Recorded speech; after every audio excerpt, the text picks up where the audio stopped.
Yo, what's up, nerd family? Welcome once again to the Poindexter Lounge. My name is Enosh, aka just Enosh. We're not doing no fets now. Don't need to. I'm not a clone. I am my own person. Thank you very much. Hey, what's up, everybody? It's good to have you guys in the lounge today, the mobile lounge once again. We are here on the drive home, and I'm hoping that Austin is able to join in. I hope that I did not jump the gun on this thing because it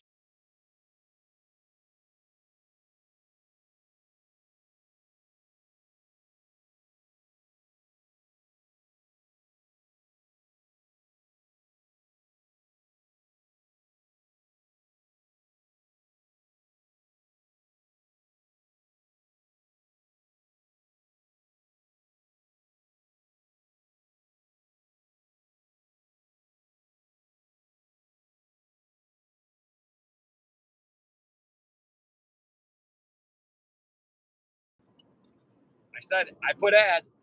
He comes in. There, I think I see something. Something's happening. Oh my gosh! Is that a face that I have not seen in how long? What's up, guys? What's up, buddy? Can you hear me?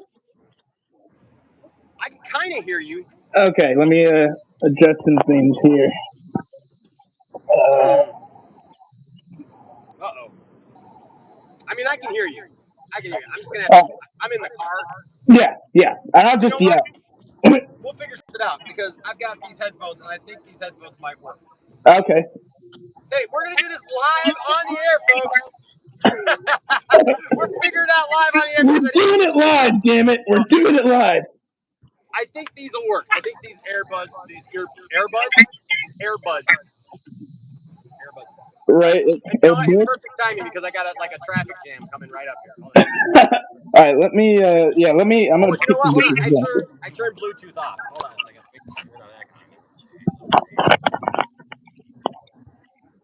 I think these have a microphone.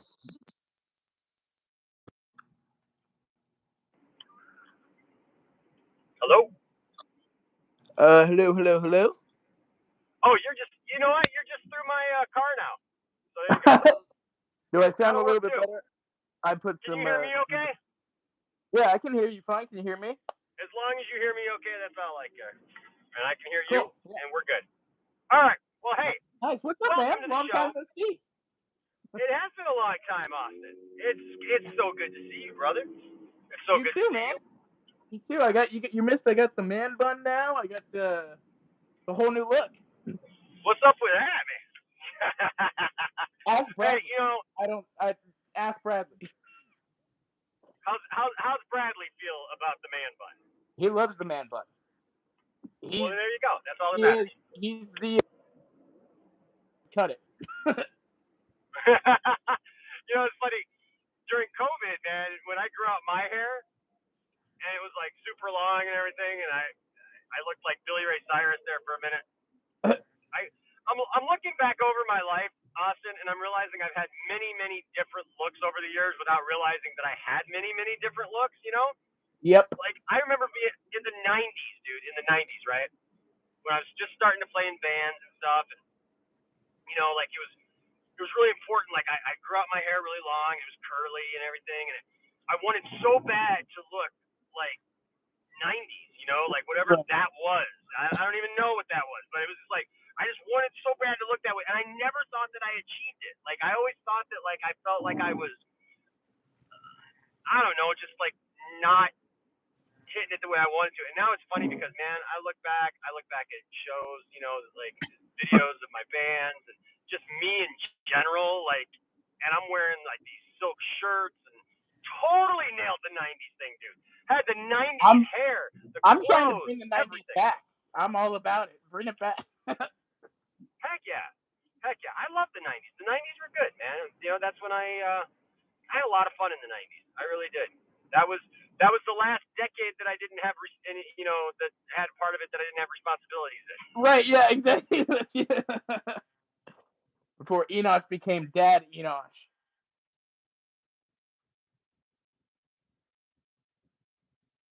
Whoops. Now I'm gonna freeze. I'll ask. Oh, you're good. You're good. Yeah, I see. Yeah, you're I'm good. frozen. I just froze. Yeah, I just froze, so I had to do the camera thing because somebody called. So, but yeah, man, you know what? It's so cool, like seeing you and like being back in the situation. Like I miss friends, man. Me too. I miss friends. I miss the late nights talking, just nerding out over everything that we can all yell at each other, but still get along and talk about life afterwards. And Dude, you think about the last like 4 years, right? Since COVID and everything, and doing the show and and everybody having their own channel. I mean, and dude, there was a time when this was like kicking so hard that like everybody had these shows and they were all staggered and everybody watched all these shows, man. And then and then I do the overnight show and it's like I don't know, just really good times, it was and an awesome time. Like I think back on it, I've never gotten to enjoy conversation so much with. I've never just found like so many people that enjoy what I enjoy, and just to be able to have a whole new community and all that. So yeah, absolutely, man. It was. I loved all of that. That was all so much fun. absolutely. And no matter what Tiffany says, she liked it too. Right? Yeah. I think so. I think so. I mean, from what I remember, she had her own show. So. Yeah, it seems it's kind of hard to tell everybody, like I didn't like doing it when it's like all you have is big old smiles and happiness Right. and joy, and Well, you know, she's loving the trailer. She's right until talking you get more than caught doing something you're not supposed to do, and then all of a sudden I right. didn't like that. She's talking more than you during the trailer reactions. I couldn't tell that she didn't like that stuff. Right, the excitement over the girl shows and the stuff that we want, of course not, yeah, I thought that was funny. I think and we're not here to talk about my divorce, but I think the most shocking revelation, Austin, before we get into the Zack Snyder stuff, Yeah, no. the most shocking revelation that came to me, I think through Tiffany was not even through Tiffany, was through her mom, because I don't know what her mom thinks about me anymore, but I mean I know what she thinks about me, but I don't know like what she was thinking. Like she tried telling me, first of all, again, I want to state what's pretty obvious that like my boys are not gone. Her boys are not gone. Like Family's Isaac still had there, except -1. right. Like Isaac is still like Isaac and I were talking about last night. I mean, like I was even talking to Isaac last night. I mean, he is coming up. Everybody knows the church stuff that I do and everything. And like Isaac is literally like training and raising up to probably take over that church one day. That's awesome. Yeah, yeah. I saw his You message know, on Sunday. He did great. right? And so like whatever, right? But it was interesting to me because you know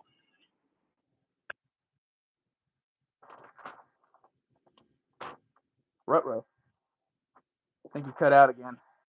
yeah, that was okay. That was the phone again. Okay. Okay. Anyways,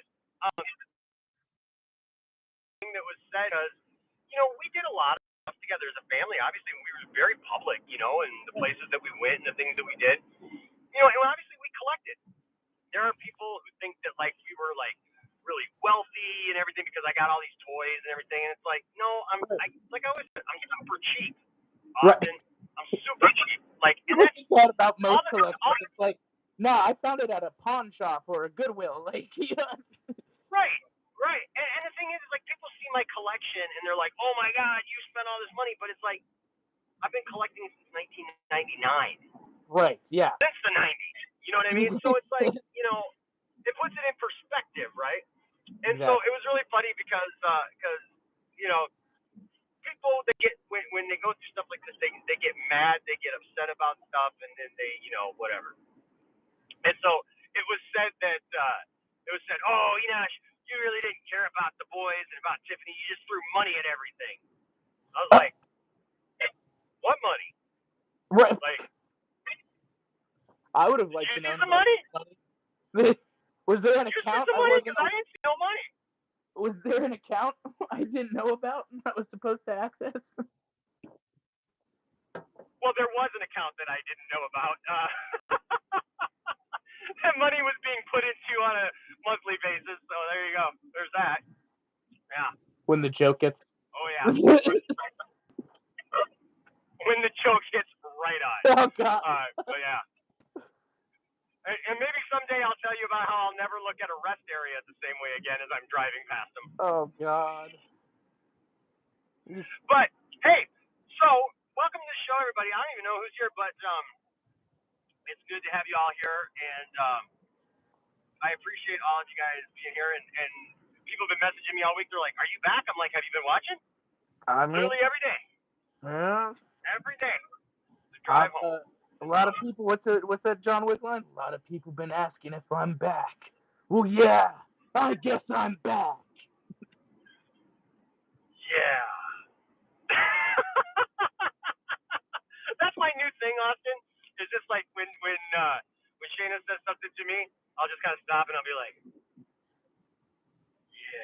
yeah. Yeah. Give her the old John Wick. Just look at her and just go randomly, I need a gun. She's like, what? Why? What? Why is he not speaking from the what? Hold on. Why is he not speaking from the void? Oh yeah, the camera's still turned around. It's still turned around? It's still turned around. Yeah, you're speaking from the void, the darkness. Can you see me now? Nope. Really? Because I can see me. Really? That's weird. Yeah, I can see me. And I maybe, just switched my camera around. Let me see. Maybe it's me. I don't have. Maybe it's you're on the YouTube. I gotta pull it up here. That's weird. Let's see. Speaking from the void. Yeah, that's no good. Hold on a second. Let me do this. Okay, let's see. Come on. Am I back now? Nope, still gone. Yep, and it's just me. It's kind of funny when I put it on the big TV because it's just me on the side. That last phone call must have done something weird. Hold on just a second. I'll be right back. Yeah, you're fine. I have the power.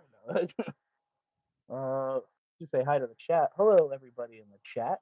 Mr. Ree and yeah, what's up, yeah? Why is Austin pointing the remote? Oh, it's because I have the camera on the floor angled weird, so it looks like I'm looks like my. There we go. All right. Now the phone's gonna ring again, and we're gonna be like, it's gonna happen again. Okay. Back to square one. Back to square one. All right. So, anyways, you messaged me, and you're like, "Hey, Enosh, did you watch the Joe Rogan interview with Zack Snyder?" I did. And yesterday, when we got on here, I had not. Right. I watched about as much of it as I could. I'm gonna be very controversial right now. Ruh-roh. Well, can I just real quick before you start? I want to say. Yeah. Go ahead. Give us your thoughts on it. I'm being real controversial. I'm wearing Marvel gear. You know, like. On a DC stream. Come on, man. Who is this Enosh? I don't know. Okay, tell us your thoughts. Well, before I get my thoughts, I'll let you give your thoughts. I just wanted to. The reason I wanted to talk to you specifically is obviously there's a lot was said, and I wanted to just talk to somebody rational, somebody who is a fan of Zack Snyder like me, and is also a fan of DC Comics. I think we can both agree. Probably we were into DC Comics before Zack Snyder. Absolutely. So both of these things, both Zack and his work, both DC, they both mean a lot to me. They both, I think are very important and stuff. But I still think, there are, like you said, maybe controversial, but there are things to address with some of these statements, I think. Yeah. So, it's funny because, like, all of the DC stuff that he said, I don't have a problem with. Like, obviously there was the thing about Batman.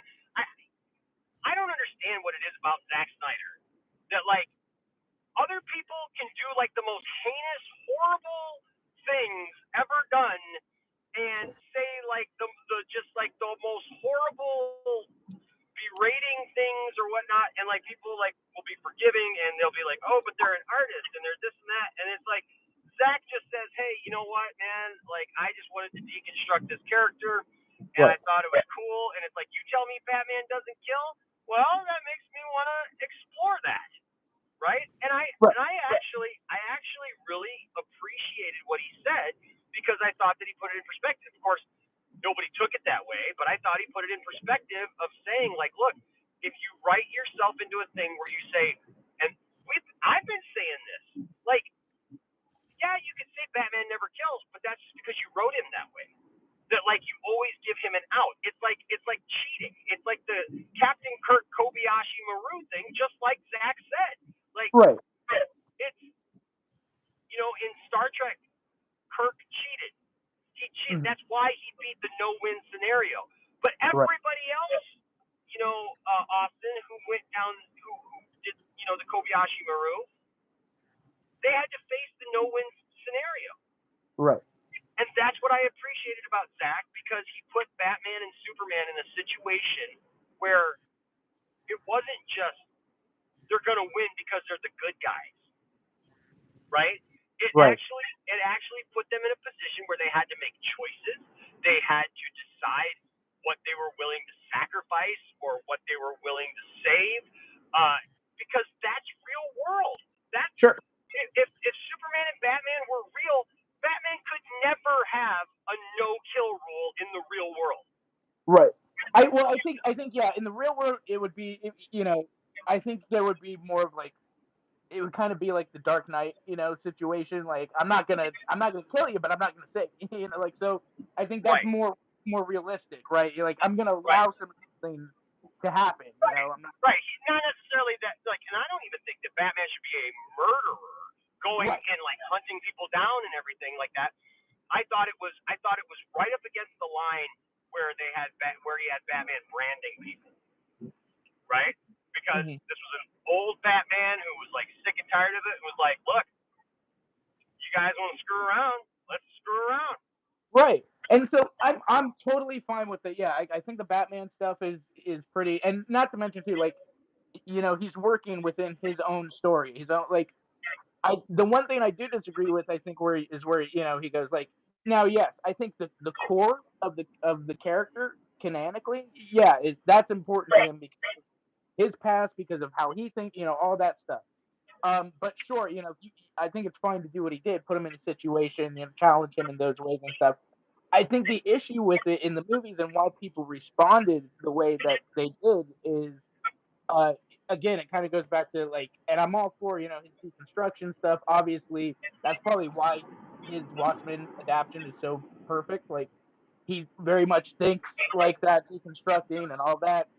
Uh, but I think for most fans that we would have liked to have seen either the version of Batman before he got there, how he got to that point, or B, have a little bit more consequence and or follow, like in Justice League, he does all this stuff and then he's like, I'm back to Batman, good old save it. And there's no really like focus on like, dude, you just went down a really dark path. How does that affect you? How does that how are you dealing with this now, going into a team in a lighter tone like that's And I wonder, do you wonder though, like if maybe some of that comes like that disjointedness of that, of like Batman, because I love Batman in Zack's works, but like I agree, like do you think that that's maybe because of the disconnect of the fact that the movie got taken away, then you come back years later, and now you don't necessarily have the parts maybe that you want to add, because there's obviously a lot of stuff that a lot of ideas that Zack had that didn't make it into the Snyder cut even, right. because of just like you couldn't go back and shoot it, you weren't shooting now for the next movie, or And whatever. I'm So sure too, that's probably where Ben Affleck's the Batman would have had the time to focus on that type of stuff, and all that. right. I think I will that's say this though. I think people need to learn what deconstruction means, because like I literally saw somebody go on about how like in a thread about after Zack said all this that he said about deconstructing, and he was like, oh yeah, well yeah, we like deconstruction, but we like deconstruction like the Batman. And I was like, the Batman? What's Batman does not deconstructing? deconstruct the Batman. The The Batman Batman does not. is the very core of what the Batman is. Right. It doesn't deconstruct anything. No. And this, Austin, we've been saying this for a long time. Like, and look, I don't think I'm better than anybody else. I don't think you think you're better than anybody else. None of us who are on here on YouTube, literally anybody watching, Go make a YouTube channel. Go make a YouTube channel, point your phone at yourself, and just give your opinions, because that's all we're doing. We're not like Austin. I get told all the time, you think you're better than everybody else with your opinions, and I'm like, no. No, I'll tell you what. But This is also, my YouTube channel. we got to be honest. Like, we may have a bit more knowledge because we follow these things on a daily basis. We research this stuff. This is what we enjoy to talk about as a hobby. So Right. So yeah, no, we don't. I'm not saying we're better than any, but that's not to say either we're stupid and just like we know. Right. We're looking into these things. We know what we're saying when we're coming on here. We're not speaking out of our ass, like. Right, and it always makes me feel weird about it, because I see people talking about stuff that they obviously have no clue about, right? Like, Right. and it starts with everybody talking about, oh, the writing in this sucks. You wouldn't know good writing if you fell in a pile of it. Right? Like, I mean, seriously, like, people just say stuff because they think it sounds good and makes them sound more interesting, and then they'll defend it by going, well, I can tell what good writing is. I mean, it's the story and everything, but like, they don't know why it's good. They don't really know why it works, but they'll look at somebody that they just don't like, right?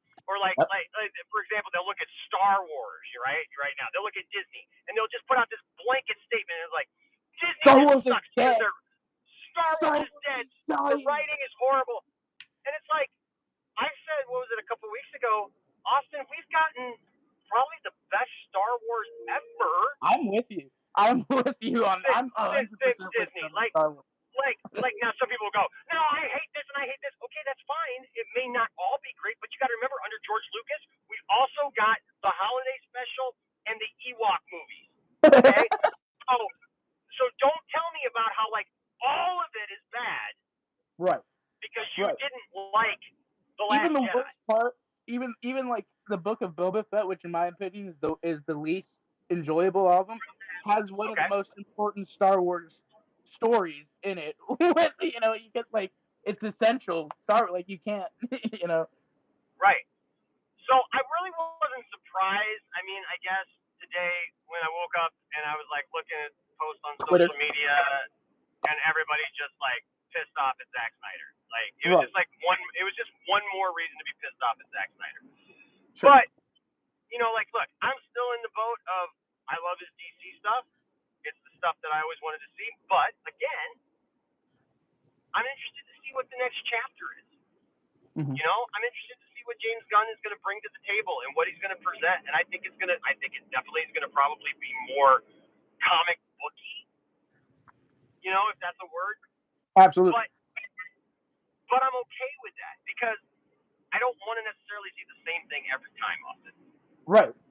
And I think too, like, a big thing is for us, like you said, I still enjoy, I have the issues I have with the Snyder DC movies are issues because of that of a DC Comics fan. Like, even though that, right, I enjoy them because I know DC Comics enough. I've read them enough where they were like, yeah, I'm okay with them taking the liberty on these characters. I do understand like where people come from and where people say, were like, yeah, and I do agree too. Like, I think we probably would have succeeded more if you have done those versions of the characters first, and then started the deconstruction process.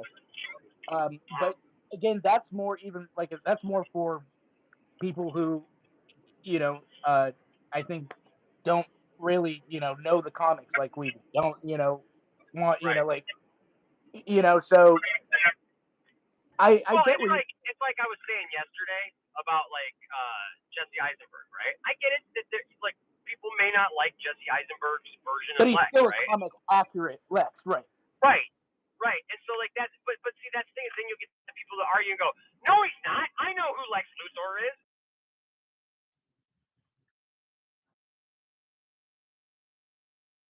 40 years. Right.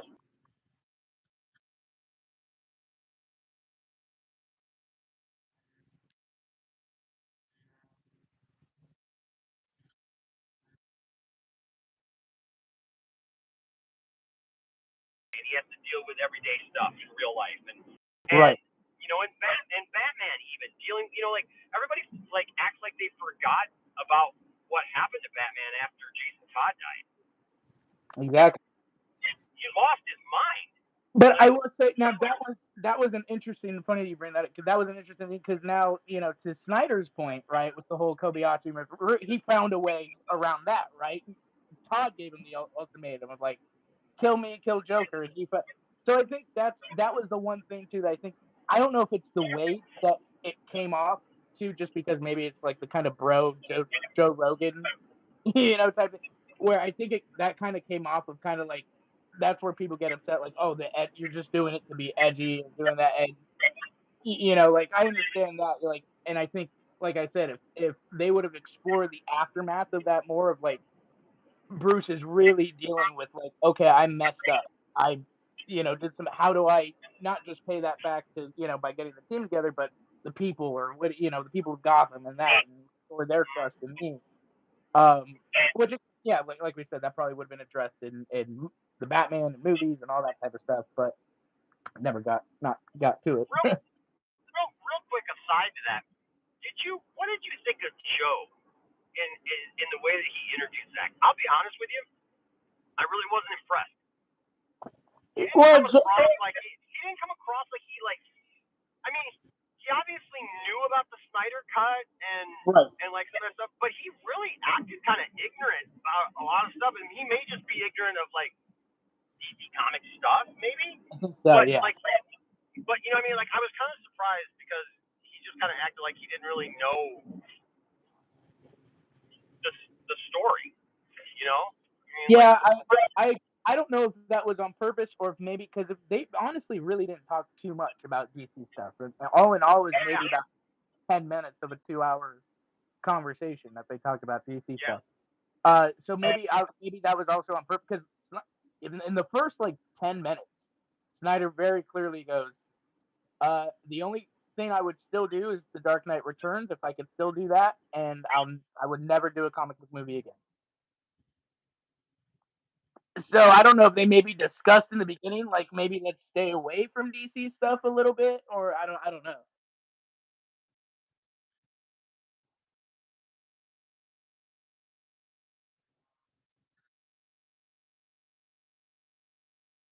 Right.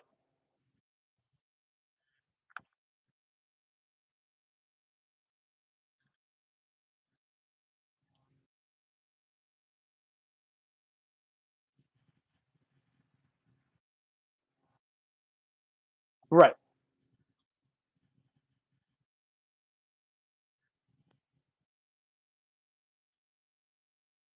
to Zack have tried to say like, look, Zack is not going to come out and just be like, I want nothing to do with you guys, you know, whatever. He literally goes as far as he can because he sees the bigger picture. Right. Right. He sees the fact that we've raised over $1 million for AFSP, right? And he knows that. But I would just say to those who try to hide behind that,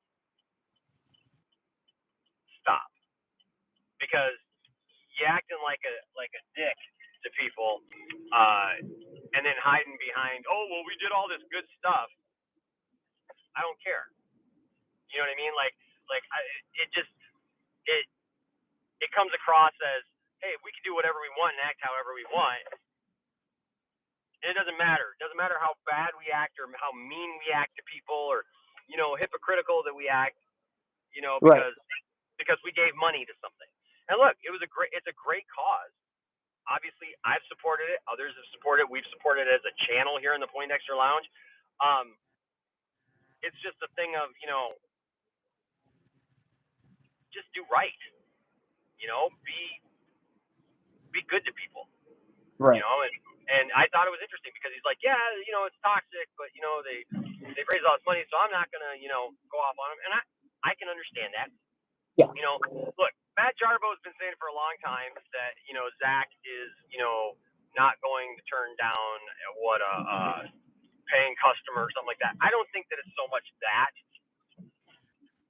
Obviously he has a career. He's a director, and he needs people, who support him and like his movies and everything. So I get that part of it, but I don't think it's so much of him just trying to do that, so much as like, look, The guy lost his daughter. Yeah. The fans came together for something that was good, and and support him and his family, and and I think he's trying to be respectful of everybody. I mean, and I still think that if somebody came out and did something that was like absolutely heinous, I think I don't Yeah. think that he would side with that. I mean, like I don't think that that's the point. So, what were some other things that stood out to you about the interview? Yeah, you talked about the whole Batman thing. Really got into that, obviously. I will say, like,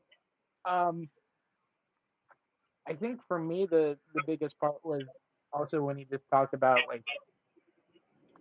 uh like Superman, and how now that I did agree with, and I liked that whole like interpretation, right, of how like kind of he's an urban, like myth and all of this type of stuff, and so like that I thought, he he was pretty accurate on. I'm trying to think if he said anything else DC wise that was super controversial. I mean, Yeah, I didn't think there's like a lot of controversy. I mean, he talked about X-Men, or not X-Men. I'm sorry, Watchmen. right, right, Right, and I mean, look, I don't understand how anybody hates his Watchmen. yeah. If you like Watchmen, how do you hate his Watchmen? Yeah, I think it's people. That's again, people don't understand. I think that in that like he was probably the perfect person for Watchmen, in that he's right there with Moore, and that like he wants to explore these characters being deconstructed in a real world and with real consequences and all that type of stuff. Um, and yeah, like you said, it was kind of it was the boys before the boys and all, like like before all that had got popular and Right? stuff. And it's by far and away, it's in my opinion still his best movie. I don't think anybody that says that, I think, is either just mad because of the end, that he didn't put the giant squid, which Yeah. it makes sense to me that he didn't. I mean, that would have been like, but yeah, I think that would I feel like the squid would have it would have been been over the weird. top. It would have taken Yeah. it. It would have been it would have been out of place. Yeah, I'll be honest with you. I mean, like obviously I love the original, comic, but yeah, I mean thinking about all that, I mean like I liked Zack's ending better Yeah, than I do. I than do the too. actual movie, or I mean than the actual comic. I loved how he pitted them all against each other like that at the end. I mean, instead of some giant squid, Right. it's just like comes like the fact that they actually used Doctor Manhattan in that way was I thought was it was brilliant. fantastic. Yeah, Yeah, I mean, I'm sorry. watching, Yeah, of course, listening. I'm listening, but I dropped one of these. So you're good. You're good. Of course, Joe Rogan loves 300. That's no surprise. uh, well, yeah. but no. Other than that, I think I think the biggest thing was just like, yes, I do think with Batman, he just approached it a little, and even then too, we still don't know all the details of like what was uh directed for him to do by the studio with Batman or whatever, so like um but yeah, I think I still love, his interpretation, and I'm fine with it because I have, I know the core of the character. I have I'm okay with them exploring something different cinematically and stuff. But I do think like that's probably where I think he can be a little more understanding of like, okay, I understand where fans, you know, probably could have gotten upset over certain things. This I see. I'm just looking at what everybody's saying in the chat. Yeah. Um, you know, my thing is like with the new DCU, for example, right? Like, uh, we were talking yesterday about like fan casting Batman, right? And somebody said today, in one of the somebody left a comment on the video saying that they didn't like either idea. I think we talked about Alan Richardson and Eccles. what's his Yeah, Jensen Ackles, right? And somebody was saying, oh, those are too old because they're like, you know, in their early 40s or whatever. And I was like, but we got Damian Wayne in this thing, man. We got a whole Bat family. Like, you're gonna throw in a 30-year-old Batman? Like, that doesn't Right. make Yeah. any sense. Exactly. Yeah. You No. know? I like I said, I think you need a guy like Alan Richardson, where it's like he is in his 40s, but and he doesn't look that old, but he looks older, right? You know, he looks seasoned. You know, he's ripped. I think he's got the figure for. He would probably be the second biggest Batman next to Affleck. Yeah, because like, how big is Richardson? He's huge. He's like 6'4". Yeah, he's really big, and he's And then, huge. and he that's the one thing, right? Is that like he's leaner. He's huge, but he's leaner than Affleck, so it kind of looks more like the Arkham Knight, you know, Batman, Yeah. where he's pumped up, but he's got that curve, you know. Yeah, Derpy's right. We've never seen the entire Bat family on screen, so yeah, so that's another reason why I'm excited for another version of Bat. But again, that's Batman is a whole other, I feel like, beast and argument, because Batman has, you know, he has a history cinematically since 1989. He's, you know, there's well, been I mean, back to the 40s actually. I mean, right back to the now. Yeah, admittedly, you know, he had his TV show and all that stuff, but then but there even was the TV show was in theaters because there's right. Batman They the had movie. right. You know, so there was a moment where somebody behind the scenes went, Batman stays in theaters. There's an exclusivity to that. He is, you know, a top tier character and all that. You know, and so with that, yeah, we've had so many Batman movies and so many things now where it's like, yeah, we get to have something like the Batman going on and the Brave and the Bold, where you have the Bat family. They're just two completely different iterations of the same character. You know, with Superman, you know, they really, I think, need to take that time to let him be exclusive to theaters for a little bit. Why do you think, you know, Austin? I don't understand this. I don't get why.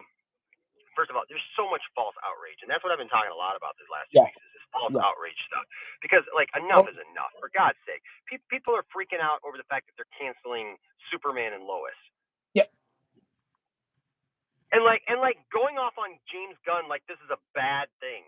And it's like I said, look, I get it, man. Like, I'll take all the Superman you want to give me.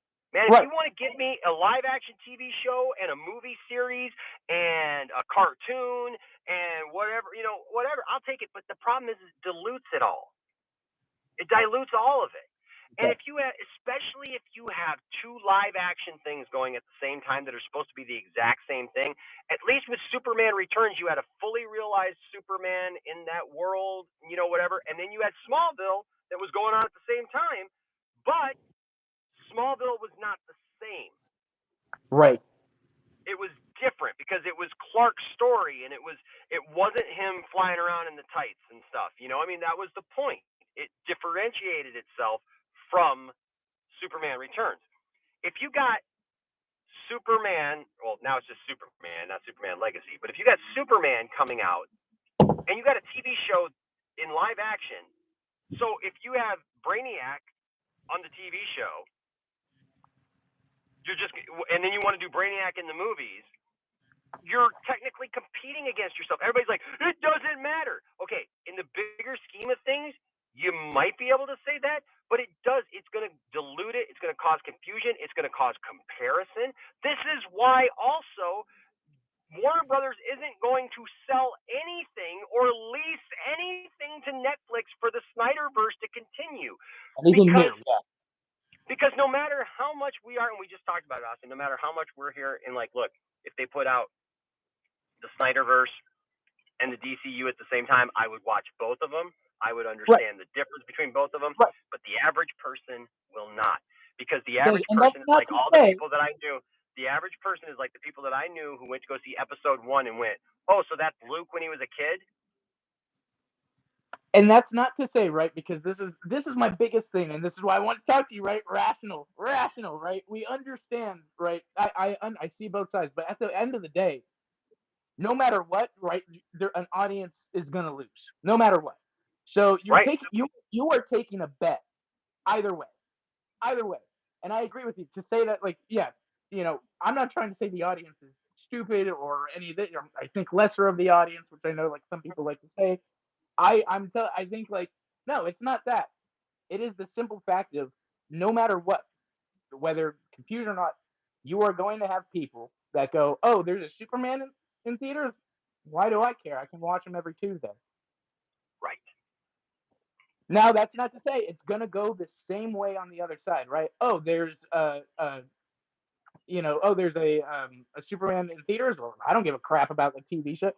You are taking a bet. That is what the business, right? You are taking a bet, and you are hoping, right. and if you do it right, you're hoping that Superman will end up benefiting from this in the way that Batman has, right? His movies, if they don't make $1 billion, they get $800 million. If Right. he's, I talked about too another time is like I remember it was I never watched the Gotham show when it was on. Okay. I started watching as soon as they announced Batman's going to show up on the show because that's such a big Batman doesn't show up on TV. Right. Oh, he's going to tell me he's going to show up on TV. Okay, like that's where we need to get. I think with Superman of like whether it's a cameo or a little appearance, like that excitement of like, whoa, Superman hasn't been on the small screen in a little bit, and it better be interesting. So yeah, I Right. think that they need to take time and be a business with Superman. You're gonna have people that don't like it. It's a bet that you have to be willing to take at this point. Absolutely. Absolutely. Now, I am going to get a little controversial on something Yes. because he talked about Rebel Moon. Okay, yeah, that's where I was going to. Good to know. And look, I'm sorry. I really am. I wanted to love Rebel Moon, Austin. I hyped that movie for the last couple of years. That we've all been talking about it. The trailers were amazing, in my opinion. I freaking loved the trailers. So you want to know the funny thing about that is, I went into it completely blind. Whoa. I did not see a trailer, and you know why? Because the trailer came out, and I'll be honest with you, I was depressed as frick, man. Like I was, listen, yeah, I'll sit here all day long and I'll tell you guys how, like, look, yeah, I'm healing and I'm getting better, and things are better now than they were a year ago. Yeah. But check in with me at the end of this month, because that'll be the 1 year mark the TIFF took off. And don't think for a second that I don't love her and I it ripped my heart right out of my chest, man. So like when trailers started coming out, I'll be honest with you, like I was just like, yeah, like I've been numb to a lot of that stuff. Like dude, I love Family Guy, and I sat here watching the new episode of Family Guy last night, and I was like, yeah. And I was trying to determine whether or not it was just because Family Guy is just, no, or if it's like literally because like Tiffany ruined Family Guy for me. You know, like I don't know. But the thing is like with Rebel Moon, I let me turn my car back on. Went in, I was like, there came a point where I said, okay, I haven't seen the trailer yet. I don't have to see the trailer, right? I've been hyping this movie. I'm already excited for Zack this movie. Snyder, I don't have to see the trailer, right? Like this is Zack Snyder. I'm just gonna go into this, man, and just love it. And I hyped it up to Shayna, and I told her the whole history and stuff. I brought Shayna up to speed on, the Snyder cut stuff. I mean, we watched one of the first things she wanted to do with me was to start watching all the DC EU. Because like I told you guys, she like that way. She likes to binge like an entire universe, right? And so like you just watched Masters of the Universe. You were talking about Revolution. So like before Revelation came out, like I introduced her. She had never watched He-Man before, right? So she watched it. She loved Revelation. She loved Revolution. Now all of a sudden she's watching old episodes. She started watching the She-Ra, show herself, and that's just how she is. And so we jump into that thing, man, and I'm an hour into the movie, and I look at her and I'm like, hey, honestly, are you enjoying this? Right, yeah. And she looks at me and she goes, yeah. it's okay. Like she was worried that she was gonna offend me, and I'm like, oh no, that's fine. I said because I'm kind of worrying myself here a little bit because I'm not really enjoying this. The most interesting character to me is the robot, and you know, And he's I been don't in know, it man. for 5 minutes. Right, right. And so that was rough. Now they talked a little bit about Rebel Moon, Sure. and Zach said something though that was interesting, comparing it to the Barbie movie. Yeah. Yeah, he did. And I'm just gonna be honest with you. I He didn't thought have about Debbie this. sitting next to him to stop him, so he did. Yes, I don't think that's a fair comparison because listen, we all know. I mean, how many arguments have we gotten into with people, Austin, right here on this very program, on this very channel, about Mhm. the fact that like people didn't want theaters to even be a thing anymore, Right. Right. right? When COVID was going on, man, I was arguing with everybody. Me and Brian, Master of None, man, even split on that thing, man. Like, cause he was all like, never the theaters again, and I'm like, dude. What?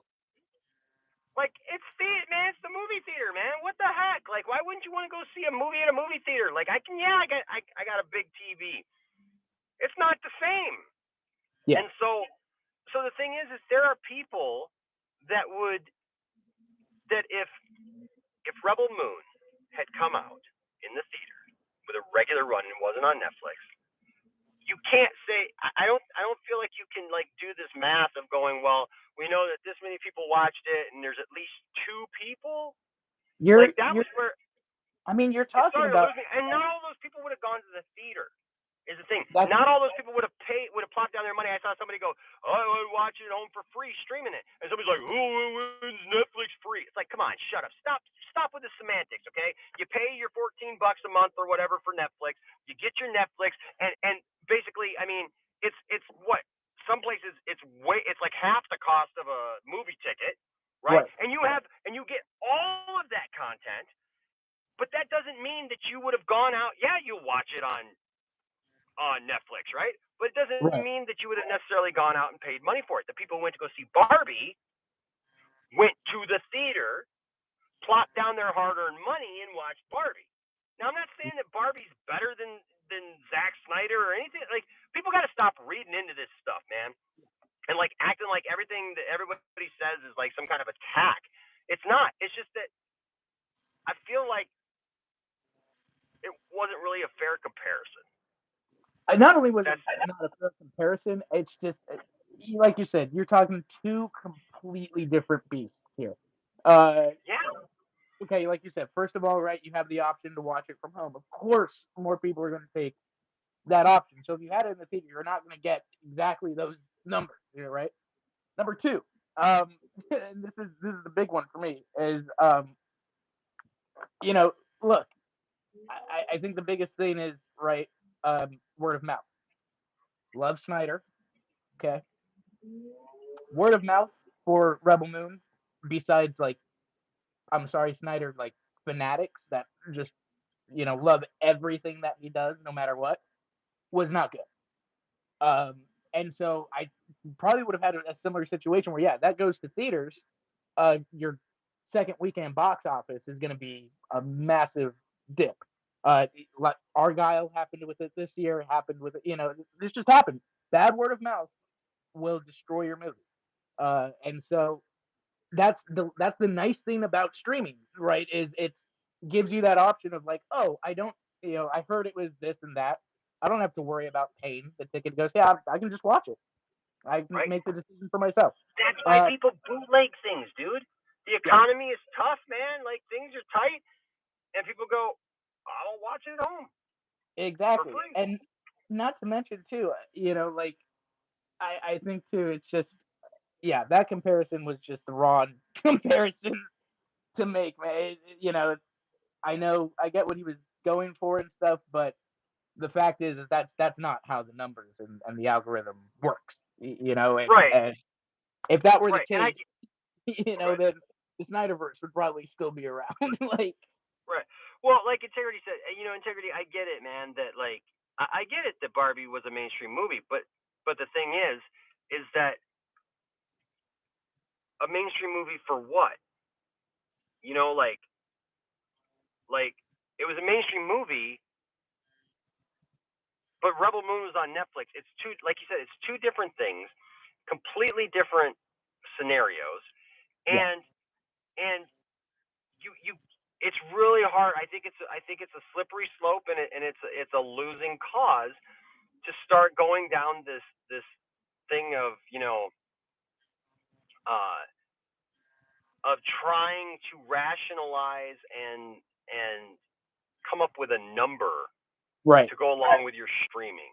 Yeah. To act like, well, if it was in theaters, it would have done this, because there's no way to know that. Right. There's no way to know that. There's no way. I think too. Like, he did say something else too, right? It had 190 starts. How many finished? And and also too. This is another thing. I'm not trying to, like, we know Snyder fans, certain of us. Okay. Um, I guarantee you, they were just like the Snyder Cut when it happened. People left it on playing, repeatedly. Which is fine. You're supporting a person you like, not advertising against that. But you have to take these things into consideration, and that, like, his logic there is flawed when it comes to how that would adjust to a number, a box office number. Right, and and I don't think it has anything to do with anything other than, like, it's just not comparable. Like, to me, it doesn't even have anything. It doesn't have anything to do with Zack. Doesn't have anything to do with Barbie. Doesn't have anything to do with. You're comparing a theatrical release that was very, very popular, that did really, really well in theaters because it struck a nerve. Like, I went to go see it. I loved the Barbie movie. Yeah, it was good. I thoroughly enjoyed the Barbie movie. I didn't have a problem with the Barbie movie, and I loved even the fact that, like, and this is what you guys should understand. I love the fact that he joked about the Snyder Cut reference in it. But the way he said that did make me think maybe he didn't take it as a joke, because he said Debbie told him, and uh, and he goes, yeah, I guess that's kind of cool that they're coming after me. Like, the way he said coming. So I don't know if that kind of made me think, oh, maybe he didn't interpret it like I interpreted it as, like, yeah, I thought it was more of a compliment. Like, you're putting Snyder Cut with with a bunch of, like, guys' cinema obsessions. Right. Like, that's what they were making fun of, guys, tough guys' cinema obsessions. Heat, Godfather, Zack Snyder's Justice League. Like, if Right. anything, that was a compliment, as to, like, the impact, the cultural impact, right, that it had. But so yeah, I don't know how he views that. I would hope that he took it, lightly. Yeah, me too. I mean, I hope that he, look, I don't know. It's got to be hard to be Zack Snyder sometimes. I mean, Oh the dude. But I get it, because the way that people are, man. It's like, I see both sides of it. I yeah, see because I'm a Snyder fan, and so, like, I see it when people just attack Zack Snyder for no good reason. To just mock him, to mock his fans, like mocking the situation. Excuse me.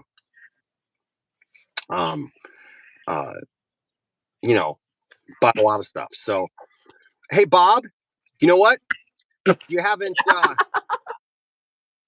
reached out, did you? I'm wrong about so much, but thank you for hanging on my every word, Bob. yeah. No, I agree. Let's see. I thought somebody else put a comment here. I told you, Bob, if you got something to say, you know how to say it, man. You reach out to me, you tell me who you are, we'll have a conversation. Until then, nope. Hey. I'm already Okay, giving yeah. you more than Maybe what you deserve.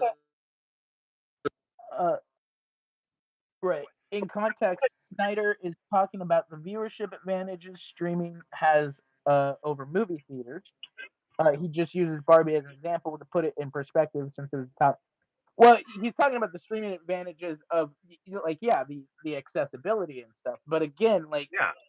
that doesn't at the end of the day, that doesn't necessarily translate to numbers. That like you're talking about something that is far more accessible than honestly, what Barbie was at the time. Like you said, it earned that kind of it earned that $1 billion. Everybody paid their hard-earned money, went to the theater, did the whole thing. It's kind of like a luxury view. You're watching Right. from home. It's like a premium. you know, I get what Integrity's saying. I think I get what Integrity's saying now. He's like, you can't really compare Zack Snyder to Barbie anyways, because you're comparing something that's very light and fluffy and poppy and everything. I get now the reference that you're saying to like some metal album or something. It's like some dark thrash metal album. And it's like it's never gonna have the mass appeal. right. Right. And I think I think that's maybe what fans of Zack Snyder just need to like get some resolution with, is that it's okay that the rest of the world doesn't like the thing that we like. Right. We don't have to fake it like it's breaking records that it didn't break, right? Or that it's doing things that it didn't do. Like it did break some. There were some definite things, but like also like, for example, the Oscar, right? Right. Was that a real Oscar? Like, is that something that's sitting up on Zach's trophy mantle right now because he won an Oscar for that? Yeah. See what I'm saying? Like there's just a lot of this stuff that's just out there, and it's like, so when I see people attacking Zack Snyder fans, I absolutely stand up for what I believe is right. I will absolutely stand, just like I did against Andy Signore and Jody's Corner and all that stuff back in the day when I saw them attacking people for no good reason whatsoever and treating people like garbage. That was wrong. But I'm sorry, in the world that we live in right now, I'm watching a lot of the people, they got a chip on their shoulder. These Snyder fans, they got a chip on their shoulder because, yes, people have acted horribly towards you all and towards me and others just for liking movies. But that doesn't mean that we get to turn around and act that way to them. Exactly. It doesn't give us. I think it's so funny.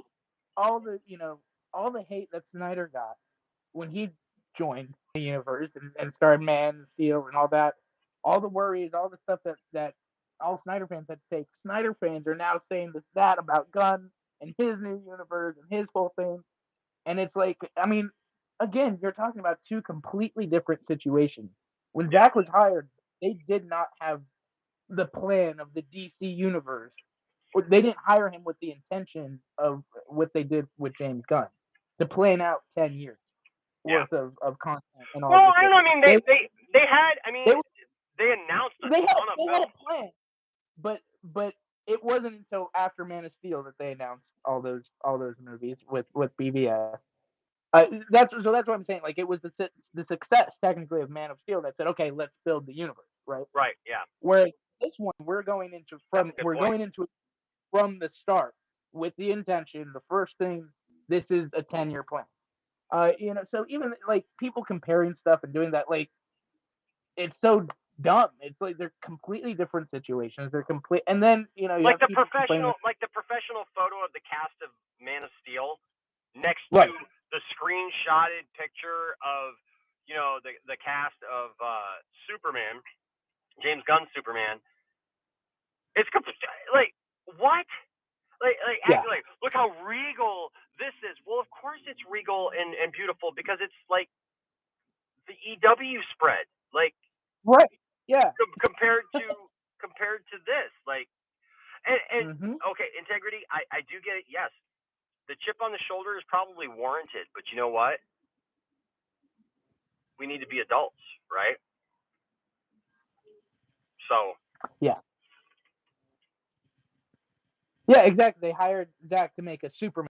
That was, and I'm sure even then, right? He probably had his intention. Okay, maybe a sequel, a trilogy, right, of Superman stuff. That way, it wasn't, until WB said after Superman, hey, put Batman in there. That it was like, let's build the universe, let's incorporate all the characters and do this and that.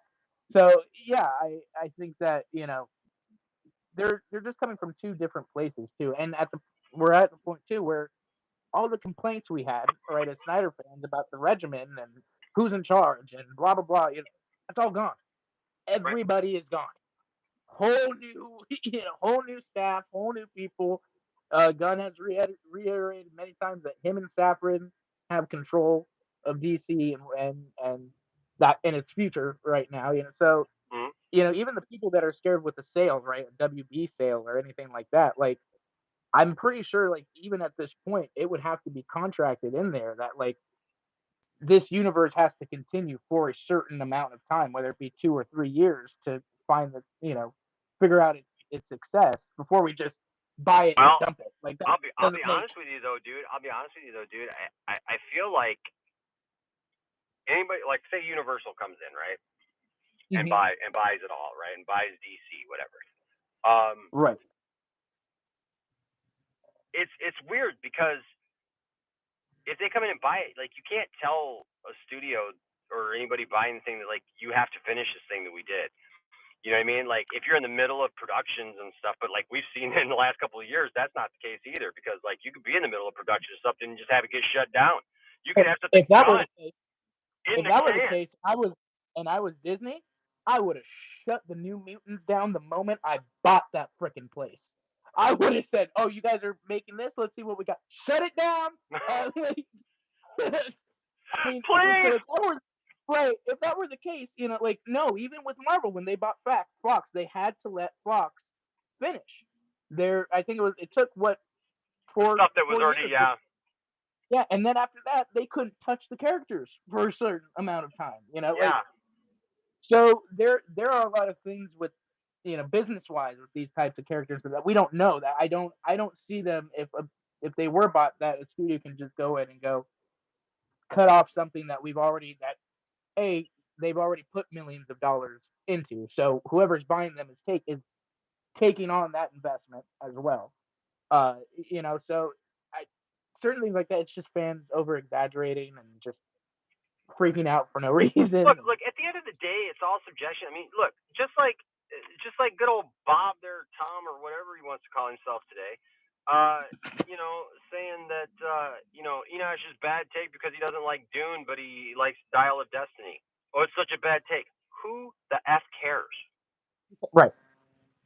Yeah, exactly. Like, I mean, look, any of you, if you're all sitting at home, like, all worried about Enosh's take on stuff, like, thank you, but,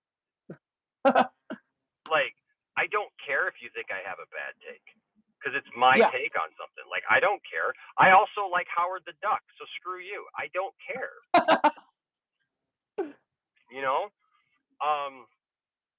Yeah, so, what was it Integrity said? Integrity said something, though, that I wanted to go back to. I think it was Integrity.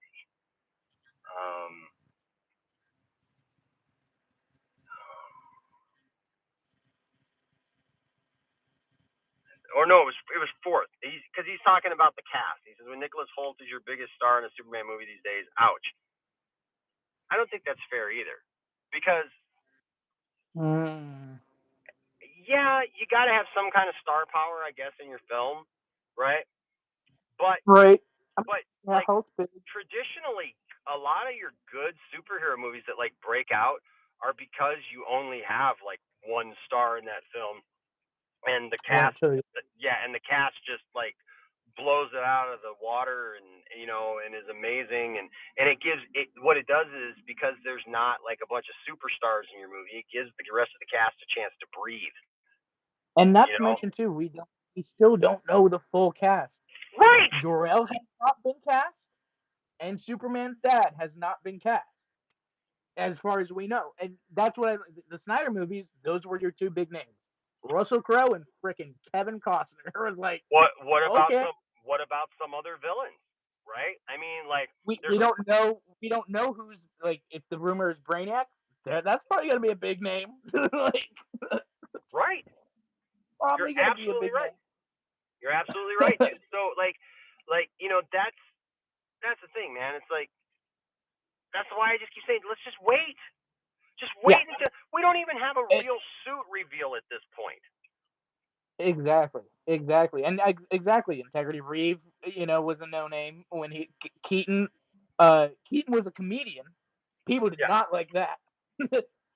Ledger, yeah, you have all these. We don't know. I But have integrity, to that's why fans need to sometimes just be quiet and understand that they don't understand how to make movies. They don't understand what it is that like made a casting director pick a certain person for that role. Yeah. You weren't there. You didn't see their audition. You didn't see what they saw when they. I mean, like, listen. Do you think that somebody like Zack Snyder is sitting here going, I'm gonna pick the worst person to play this role. I'm gonna Right. I'm gonna mess around with millions of dollars and hopefully lose a ton of it because I just want to ruin this. It's like people acting like with Kathleen Kennedy. That Kathleen Kennedy's like, ooh, I'm finally in charge of Star Wars. Now I can ruin it Right. with my 10-year plan to slowly kill it. What? The only person I think we can apply that logic to is probably Taika Waititi because he has said word for word I can't stand Taika Waititi. that I want to ruin these characters. So I literally yeah, cannot. I don't, dude. I cannot stand Taika Waititi. Like I used to be able to tolerate him. Like I used to be okay with Taika Waititi. And then I'll be honest with you. After Thor, Love and Thunder, and after dude. what was it? I saw something else of his recently, and I was just like, Oh, did you see that soccer one he did? no. Where the next goal wins? That's the one the other Yeah, one I haven't he seen did. that one yet, but that one looked. The trailer for that looked hideous. So Yeah. I was like, no, I'm good. I'm really okay with that. I don't need to Oh, see he that. did Jojo Rabbit? Is that the one you're talking about? Jojo You know Rabbit? what? No, that one looked stupid too, though. You know what? But I don't know. People say they like it. I don't know, man. I don't know. He Like almost everybody likes something different. Like Crazy Joe is out here today having a conversation with me about how he likes Madam Web. So Good God. everybody, and people are worried because I liked Dial of Destiny, which was pretty well received. I mean. Now, admittedly, I wasn't too crazy about Dial of Destiny. I didn't start liking it until about the last hour. But I didn't think it warranted all the. It was better than Crystal Skull. I'm sorry. I like Crystal Skull, and I think it's better than Crystal Skull. I think honestly, I think that's maybe what it. I don't know if it was the right person, but I think that is at the end of the day probably what the franchise needed was a new director like that. Like James Mangold or something. But also too, I don't know. The first hour was a little grumpy Ford. RJ, though, does say the reason the fandom is divided is due to studio incompetence and fans becoming the very thing they've hated all this time. They turn into the gatekeepers and haters they fought against for years. 100% directly on the spot there, RJ. That's exactly what it is. It's both. I think yeah. Go ahead, Austin. Go ahead. Well, yeah, like I said, it's both, and I think also too we're at a point now too where this had never really happened before, right? Where you have fans of the comics and then you have fans of the filmmakers on both sides, right? Zack Snyder, James Gunn, they're getting filmmakers now with fan bases and stuff. So I think too that's another thing when you mix that, right?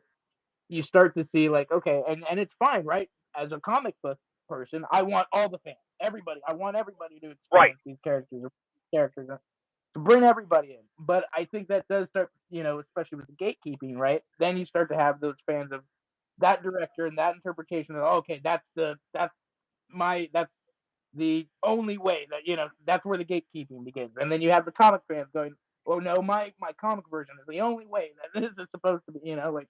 How long have Snyder fans been frustrated over the gatekeepers of Christopher Reeve and Superman Right. 78, right? And all that Exactly. nonsense, right? And look, I grew up with Superman 78. I love Superman 78.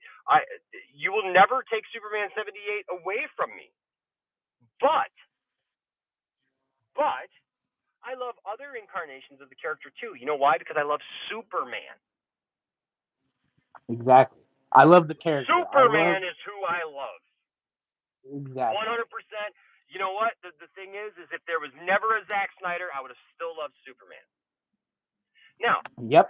I've said, Austin, that I can appreciate the people who've told me that they were not fans of Superman until Zack Snyder, right? And that Henry Cavill's version of Superman really stood out to them, and that was what made them love Superman. So I can appreciate that because, but we all have to appreciate the fact that everybody deals with that character in a different way. Okay. Exactly. And everybody sees that character in a different way. I was one of those people. I became a Superman fan because of Zack Snyder, right? And then I started to, not to say I hadn't ever read Superman comics, it's just he was not my big comic guy, Then I started reading Superman comics. I went back to All-Star Superman 4 seasons, all these essential ones, these ones that are known to as like the core of what this character is and stuff. Right. Kingdom Come, all of that stuff. I think, and that's where I started to learn and see, like, yes, I got into it because of his version, but that's Snyder's version of Superman, and he even stated, right, it's the version of, like, the deconstructed Superman before he is that version of hope and light that everybody looks to and every other hero looks to and all of that and stuff. Right. And so, you just learn. You learn, okay, that's his, and I love that. That's what got me into the character. And I also love the main core version, that saves cats out of a tree and does all that type of stuff. And right. And Fourth 1000 says here that he doesn't think that it's gatekeeping from Snyder fans, but dude, I absolutely think it's gatekeeping from Snyder fans. It's just flipping it around, dude. Because I've seen too many Snyder fans now, and y'all know that I had the hashtag Restore the Snyderverse on every single thumbnail of mine for years. Forever. I took so much flack over that because it was something that I really believed in, but not to the point that people are acting today. No, I will not get behind that. I will not support the nonsense that I see because it is gatekeeping. It is being a jerk just to be a jerk. And listen, while like Integrity said, the chip on our shoulder may be warranted, right? Because people treated us horribly, right? How much attack did we come under as fans? How much attack did Zack come under and still comes under? Okay, I get that. But it doesn't give you license. It doesn't give you license then to take that chip on your shoulder and then treat others disrespectfully because they treated you that way. And that's the key when we talk about fans being rational with each other, being rational. This is superhero stuff. You literally have this guy Bob or Tom or whatever impersonate. Think about this. This is a guy who's making videos about comparing himself to me. I've never made a video comparing myself to anybody like that. Okay? Don't need to. I am me. You are you, whoever you are.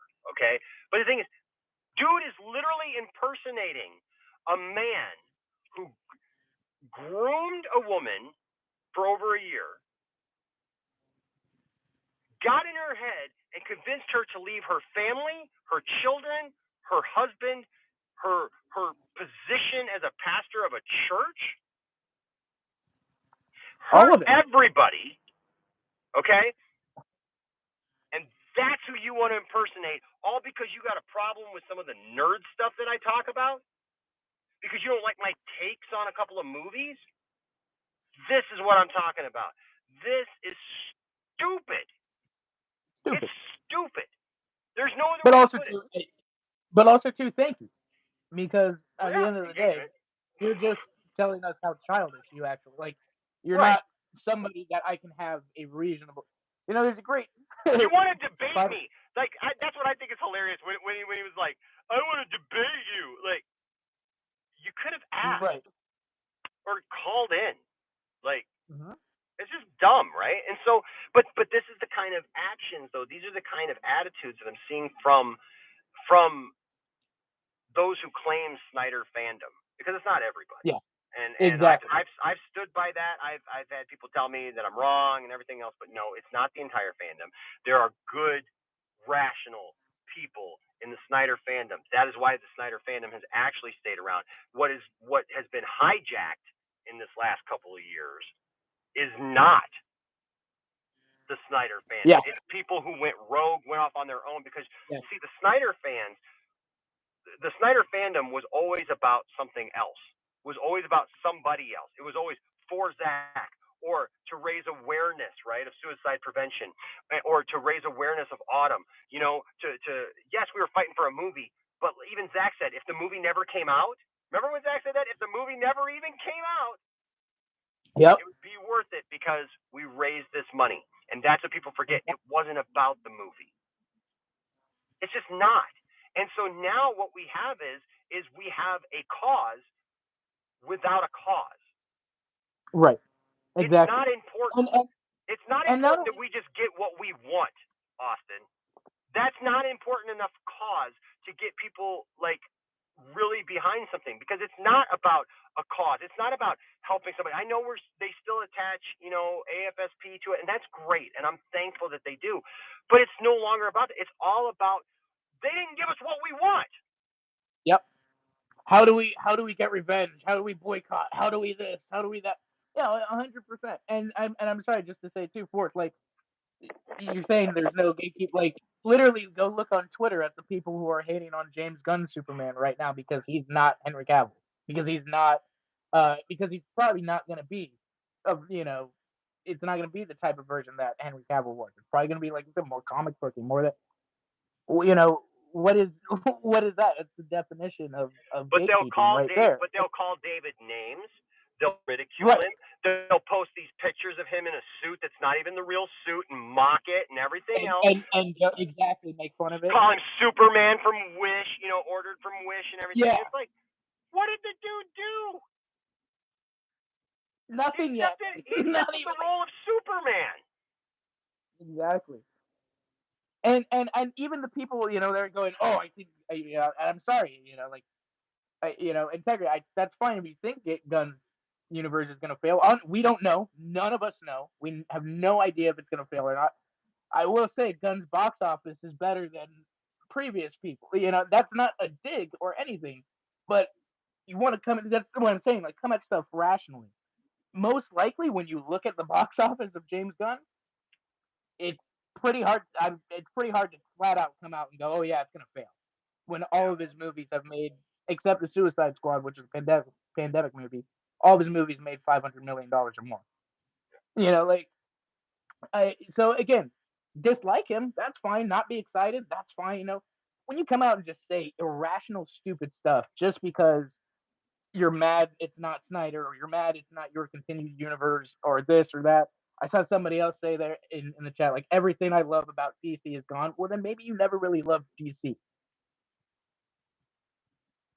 Because that's a great point, Austin. I have quarrels. I have things I'm upset about. I would love to see the Snyderverse continue.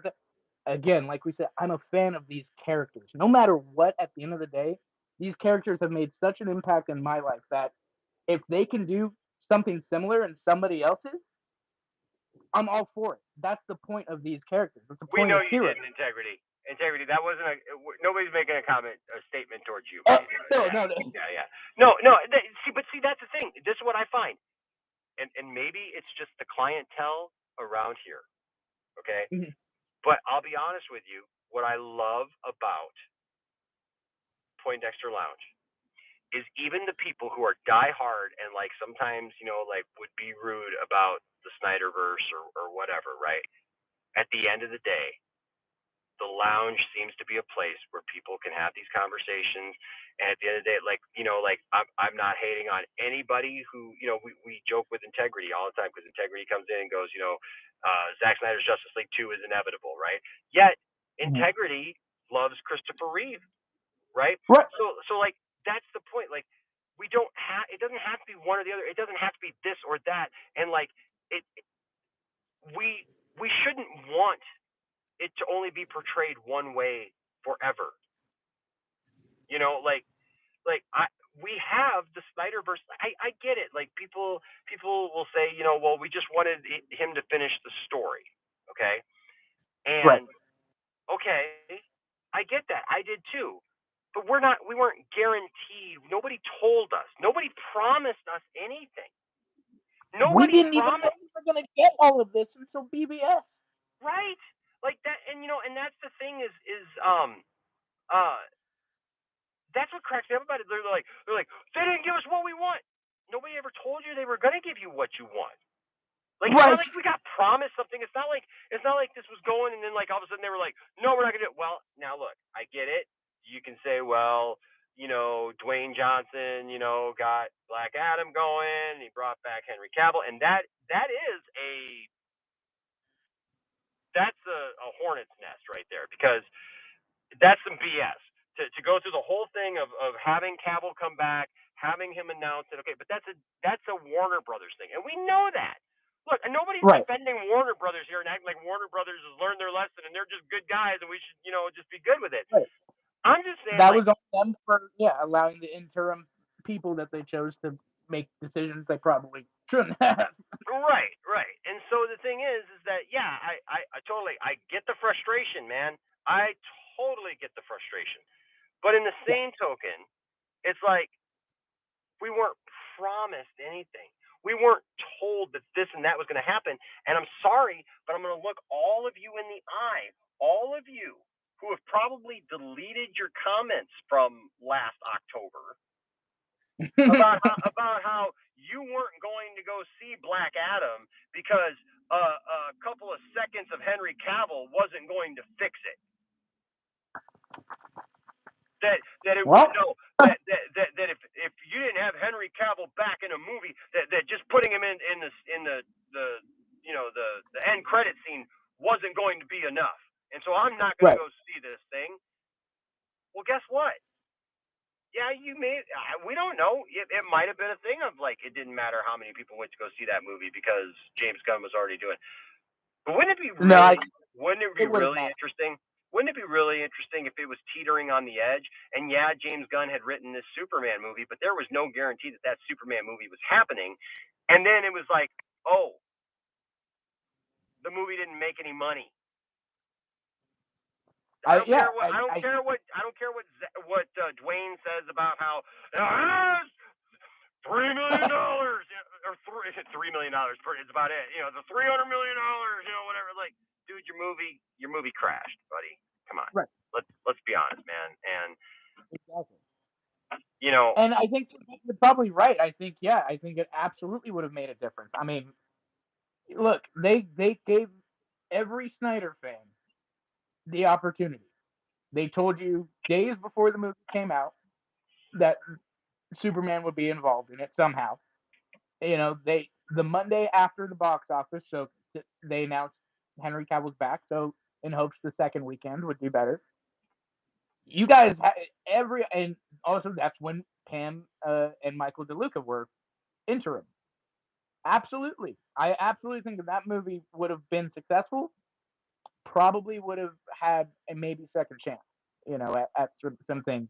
That's not to say Gunn maybe wouldn't have been involved at all either. Like he was already involved with the DCE doing Suicide Squad and stuff, so he probably just would have continued doing his own thing there. And so I think that's there's a lot of things that we probably don't know, but because we were people were so in revenge mode or like you said, it's not exactly what I want. It's not exactly Snyder back, so it's not good enough for me.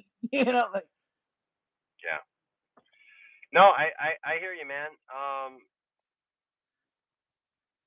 What's for say because Black Adam looked like a bad movie and there aren't enough Snyder fans to make a successful movie. So what, Fourth 1000, that's a really interesting point. I don't know why I am still in these groups, Austin. Like I am still in all these Snyder groups on Facebook, and I'm about ready to just get rid of all of them, dude, because they've just become so. I hate using the word toxic. I'm done using the word toxic. Yeah. But they become so just annoying to just be scrolling through your regular feed and just see like people just mocking, David Cornsweat or, whatever, man. It's just enough, But I saw somebody out here, like, you want to talk about people not being able to do math. I saw somebody say that, like, they were talking about, what movie? They were talking about Rebel Moon. And they were saying they were talking about the box office of Rebel Moon. They were saying that like because it got like what 1.5 million or what was it? I can't remember what it was. the views or whatever. But they took that number and they multiplied it times 10. But they said that there's like 1.5 million Snyder fans or whatever. And I was like when I figured out the math, it was really dumb. Like it was like you realize that's only like a few $1 million, right? Like Right. Yeah. like Exactly. I don't know. I don't know whether to congratulate you for like finally admitting that like it's not an army of people, that it's like a group of people who love a certain thing and they're very vocal about it.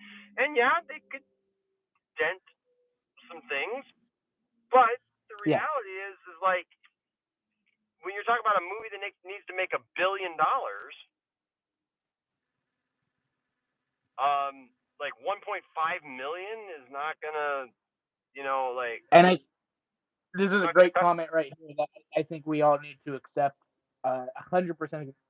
Maybe a little bit more, but Kavari says fanboys need to realize that they make up less than 5%, maybe 10% of the box office. The general audience makes up the majority. Exactly. We're a niche. We are like, it's not Right? People are going to go see Superman because it's Superman. Or they're not going to go see Superman because it's Superman. right. But I will guarantee you this, there will be a lot of people who go see Superman simply because James Gunn directed it. Yep. Because they love Guardians, and I'm sorry, like I'm not saying that it has to that I want my DC like Marvel. Right. I'm just saying at the end of the But day, again, that's the rational thing. Not crazy about not like again. We have all this stuff like all this stuff about. We have no evidence. I'm sorry, we have none to say that right now it's going to be a flop. right? In fact, everything the man has done says it's most likely not. Do I know for sure? No. Anything can happen. Sure. Like I'm not saying for sure the other. Austin, I've seen more positive things. The only negative things that I've seen are from Snyder fans. Yep. I'm sorry, I'm not seeing all this negative. Like I'm seeing negative post after negative post after negative post and mocking and be like, look at this is stupid. Look at this is stupid. Look at this is stupid. Oh, we're laughing all the way while this is gonna fail. And literally the rest of the internet is going, wow, this looks cool. I'm gonna give this a chance. James Gunn is directing this. That's interesting. It's got the guy from X-Men in it. You know what? I liked him in X-Men. You know what? This guy looks like Superman. He looks like he could be pretty decent as Superman. You know what? I'm gonna go watch. That's what I'm seeing. I'm seeing that over and over and over. I'm seeing other little outlets pick up the story and say things about it. And I am not seeing all of this anger about Henry Cavill. I do see comments every once in a while from just the regular people who just go, I liked Henry Cavill. It's a bummer. I'll see. It's a bummer that he's general not going to be audience Superman. will be like, oh yeah, he's not Superman anymore. Okay, well who do they cast? It's not. They literally their next question is, oh well, who is now? Right. It's not. There've been enough people to play. There've been enough people now, Austin, to play Superman, Batman, other characters that it's like everybody didn't get all bent out of shape about. Like regular people don't get all bent out of shape about when they change a character. Okay. It happens within universe. How many characters have changed in the Marvel universe, right? Yeah. Characters change in the DC universe. And that's exactly, just like I said earlier, right? And Luke just said it, 100%. People wanted to, it's like people want to see Superman because it's Henry Cavill and Snyder. And for a lot of people, like you and me, it's like, no, I want to see Superman because it's Superman. I don't care who's directing, I don't care who's starring, I want to see Superman. So exactly. I think that's just where you have the separation. I think if you have the the Snyder fans that are just like, nope, it's nope, I refuse to accept it. Just not going to be happy with anything, and right. Then you're not going to be happy for a long, long time. It's like I told Landon's mom, Austin, the day that she told me that I couldn't take Landon with me to band practice because she didn't know the people in my new band. To which I said, Rachel, you and I are going to be divorced for a long time.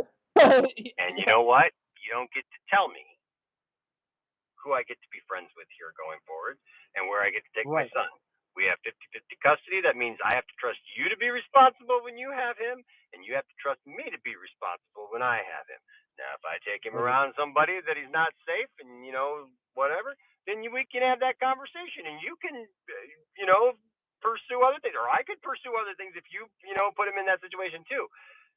But that's the same thing with this, man. It's like, no, you don't get to tell everybody what they can like and what they can't like, and what movie they can go and see. And if you go see this movie, you're not a fan of Zack Snyder, and you're not a Right. this, and you're not a that. Like, that's the gatekeeping crap.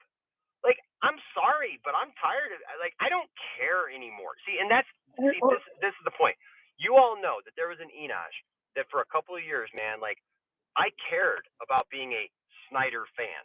Okay, I Right. really did. Yeah. Now, do I inside still care about being a Snyder fan? Yes, because I enjoy Zack Snyder. I enjoy his movies. I find him to be a man of integrity with a lot of the choices that he makes. Now, do I know him personally? No, but the things that I've seen of him publicly, I'm impressed with him as a person. When I have talked to him, I've been impressed with him as a person. Austin, you just met him last month? Yeah, no, he's a sweetheart. I mean, he was the absolutely kindest guy ever. I mean, I think he's amazing. Right. As far as So I the have thing all the is, same opinions of him as you. Yeah. right. So the thing is like, you don't get to tell other people you're not a true Snyder fan, Right. because you're gonna go see the James Gunn movie. Like, you know what I mean? It's just it's stupid. It's trying to control people. It's trying to tell people what to do and what they can like, what they can't. It should just be a conversation of going, you know what? Yeah, I don't really care for James Gunn, so I'm not going to go see this Superman movie. Oh, okay. Well, you know what? I'll let you Exactly. know what I think about it. Bam. Bam. That's exactly how. Boom. Not You know. here's a child molester and this and that. It's like, Right. It's gonna flop on release. It's got no chance. It's like, and or to say too, like, again, yeah, I think that's just my big thing is, we both care about these characters a lot. I don't care what version you like or what version you prefer. That's the beauty of it. We all like different things. We all appreciate these characters for different reasons. But no, I'm sorry. I want everyone to be a fan. Of course, when you're a fan of something, you love something like that, you want everyone to love. I want MCU fans in here. I want everybody to see why these characters are so great and why, we love them the way that we do and stuff. So no matter what, that's never gonna so go. integrity. So I'm going to answer Integrity's question here. And Integrity says, how many comics do I need to read or own to be a true DC fan? I've literally seen every live action Batman film in theaters, some up to 10 times, but apparently I'm not a true DC fan. What do I do? So listen, that true DC fan stuff, okay? First of all, I know that when we were talking about that, when like William and I would talk that, because I've said that. I've said, look, a real DC fan would not do this or would not feel this, Right. because if you're a fan of DC, Integrity, I would just tell you this: it doesn't matter if you're a fan of the movies or if you're a fan of the comics. What it matters is, are you a fan of DC? If you're a fan of DC, then what does that mean? That's going to mean that, like, your whole thing is, hey, I like DC first and foremost, right? Like if I hear that there's a Superman movie coming out, I just want to know when it's coming out. My first, like, why do I need to know right away who's directing it, or who wrote it, or who's producing it, or who the second key grip is? You know what I mean? Like, nobody cares about all that stuff in the real world. And so, Right. like, I get like, there's a lot of people right now who try to use that term true DC fan or real DC fan as this sarcastic thing, and they try to throw it up in people's faces. It's not about that. It's about whatever DC thing, and this is just my opinion, right? And you can take that or leave it. Like, I'm not saying that me telling you this is like the definitive, this is what it is. I'm just Right. sharing with you my thoughts on it. Is that better? My thoughts on that are that it's more about just, if you like DC, just love DC, right? Yeah. But don't be so caught up on it that you're like, well, I like DC, but I only like this thing, right? Right. You may only like that thing. That's fine, but don't try to ruin everything for everybody else. Don't try to make sure that like the other movie that you don't like doesn't get put in theaters because you don't like it and your friends don't like it, right? And so when we talk about being a true DC, when I talk about being a true DC fan, it means to me, I'm a fan of DC before I'm a fan of the director Right. or the writer. And I'm going to root for a The DC character. property to succeed because I like those characters. Like Austin said, I love those characters. It's the characters that is important to me. I don't care if Christopher Reeve is portraying Superman in a very traditional, Silver Agey kind of, thing, or if you got Henry Cavill who's portraying Superman in a very modern way, where he's having to deal with modern issues that Christopher Reeve's Superman wouldn't have even had a clue about back then. Yep. Right? And so for me, that's what it is. It's not about having to prove your mettle as a DC fan. That is something honestly that a bunch of a certain group of Snyder fans all of a sudden started harping on and trying to make it something sarcastic and trying to throw it back up in people's faces, like my face, like William's face, when all we were saying, we were not telling people that they weren't DC fans. It's pretty obvious we weren't doing that because I've gone out of my way to make sure that people understand, like, I respect everybody's take on whatever DC it is that you like. That's fine with me. But I also, Austin, I put my money where my mouth is, right? So when there's something that, like, maybe I don't like, but it is comic canon and it's comic continuity, you know what? I put my own thoughts on that to the side for the sake of the better good to say, no, you know what? I may not like it. Like the Kingdom Come shield, for example, right? Right. I wouldn't pick that shield as being just the regular Superman shield because it harkens back to a specific Superman, right? So I can have an opinion about that, but like there's people who are just harping on the shield because they think it looks stupid. They don't know what it is, or they don't think that. Like honestly, I have seen people this week act like the Kingdom Come storyline is of no effect whatsoever.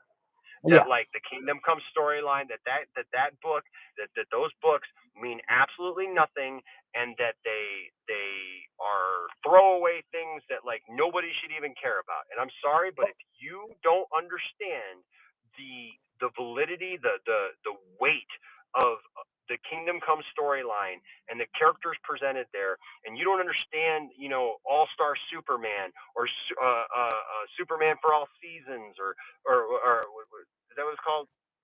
Yeah. Yeah, Superman for All Seasons. Yeah, like some of these stories that James Gunn is talking about, like, and you have the gall to say that James Gunn doesn't know DC, and like when he posts a whole list of things that are inspiring him. He's literally doing all the things Snyder used to do, posting the comics he reads, right. So why are we getting on him? Right, and the thing is, even then, man.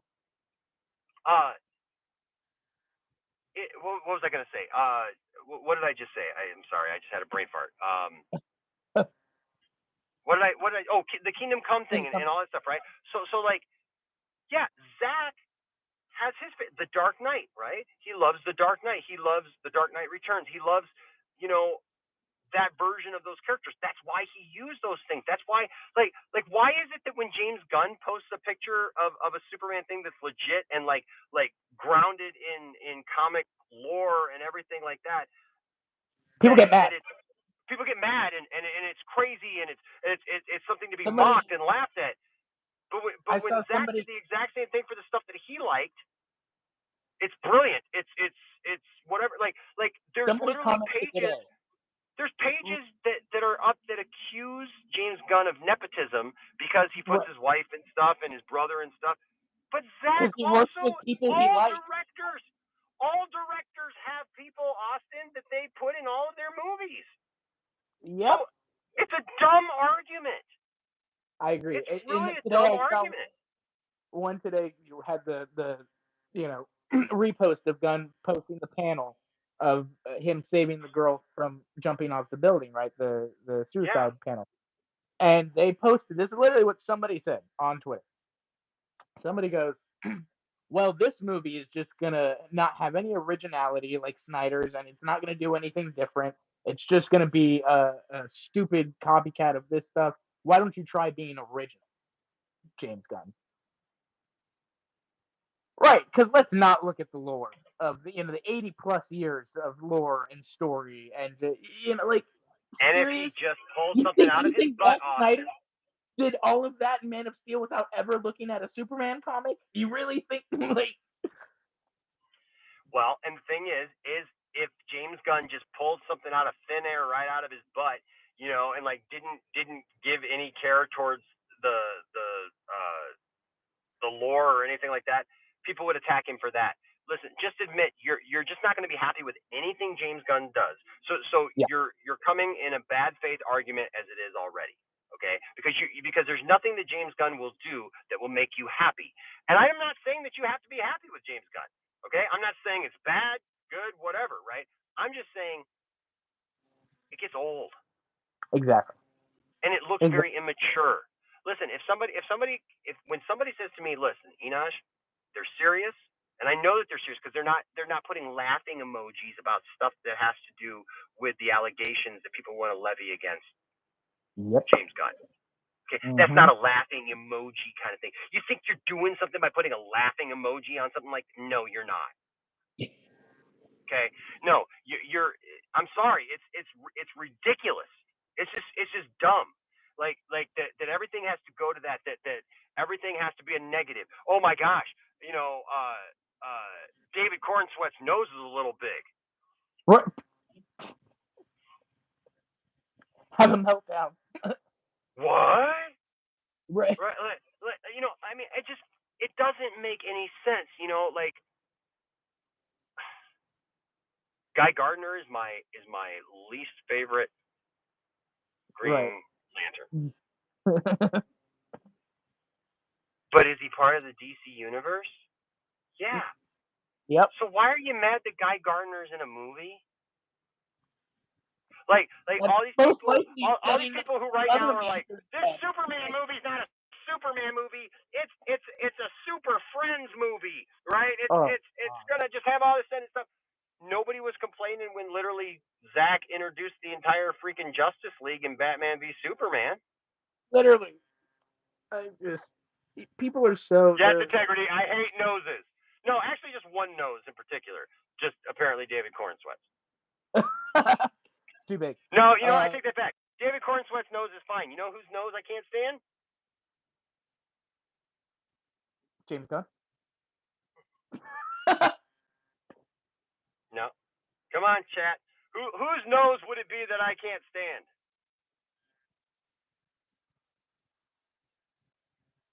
He's a certain rotund, curly-haired guy who voices over for snowmen. For Snowman. Josh Gad. Oh god. Oh. See, I forgot about him. That's how. I try to forget about Josh Gad, but I can't. Yeah. He's been quiet lately, so thankfully I haven't had to think about it. Right. But no, So, I think I was like, people have their opinions, but like, just be rational. People be willing to hear out other people. As far as a true DC fan, I think a true DC fan is just willing to be open. To be honest, you don't have to know the comics or the movies, but be open to hearing other people who do and why they like it. And be willing to have a conversation. Don't just shut people down or shut people out, or and just be rational. Exactly. Oh yeah, Anchorman. Even Andy Signor. Listen, Andy Samberg. I love Andy Samberg. He brought up Andy Signor just a minute ago, but like, I have no problem with having good conversations with people who want to come in good faith and have a conversation. If you come at me in a bad faith way and you come at me with just like a bunch of nonsense, well, I don't want to hear that. Because we're not going to have a conversation. We're not going to have a conversation about the stuff that we love. You're going to tell me why I shouldn't like this thing, and I'm going to look at you like you're crazy because like this stuff's been in the comics for years, for decades, and I'm sorry that you didn't read it. Like, see, that actually integrity is it, right? It's okay if you haven't read a comic book. It's literally okay. I am fine with if somebody's scope of all DC is just movies or just cartoons or what, that's fine. What I have a problem with is when someone who is of that nature somehow acts superior to someone who actually does read all that stuff and knows that Yeah. character and has invested their life, like somebody like me, like somebody like William, right? Like Yeah. like many other people here on the channel who come on. That's why do you think that we have them on the panel, right? We just said it earlier, like no, we don't think we're better than anybody else, but like Austin said, we put a lot into this to like know what we're talking about, to read up on it, to you know, We care. We really care about this. So, you know, like.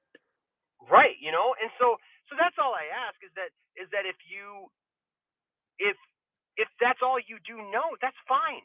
I don't look down on you for that. I don't say that you're not a real fan. I don't know. All I say is, okay. But when I tell you, yeah, you know, that S is actually by Alex Ross. Like somebody literally was on Facebook putting down the Kingdom Come Superman shield and saying that it looked stupid, that it was amateurish, that it was all this. And I said, and all I did was I came into that chat and I just said, tell that to Alex Ross. Right. See what he says. Please, Mr. or Miss uh, Keyboard Warrior, please have the balls to find Alex Ross somewhere, one of the greatest artists of our time, one of the biggest inspirations for other artists in our time, so responsible for some of the greatest storytelling ever, and some of the most just captivating artwork. The artwork, yeah, the artwork is ever. just. It's going to go down in history as probably some of the most recognizable Superman artwork ever. Please tell that guy that his Superman S shield is not good enough for you. Right. And that it looks like a Spalding basketball. Which, no, nothing about that looks like a basketball. Yeah, I saw somebody say that, oh, it looks like a football. I'm like, do you know how a football is threaded? And do you see how the threading of that? Okay, cool. Just make it. Yeah. And look, I love the man. Look, you know, I'll be honest with you. Everybody goes on and on about like the BVS and the Zack Snyder's Justice League Superman suit. It's okay. I think it's pretty, the you know, the stuff in the S and everything. But I'm sorry, give me that Man of Steel suit any day of the week. I agree. I'm with the Man of Steel. That S is perfect. That is Can I say absolute something perfection. controversial? I'll say something controversial. Okay. I actually really like the suit at the end of Justice League. I mean, I like that. I like that suit. I like that tone of blue. I like that, you know, like.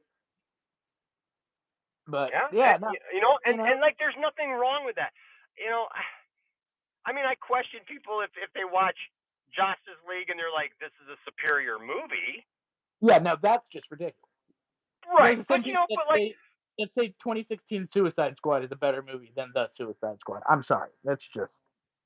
Well, I like it better than James Gunn's movie. I'll be honest with you. I mean, like, I'm not saying James Gunn's movie's bad, but I really like Suicide Squad. I really don't have a problem with the theatrical version of Suicide Squad.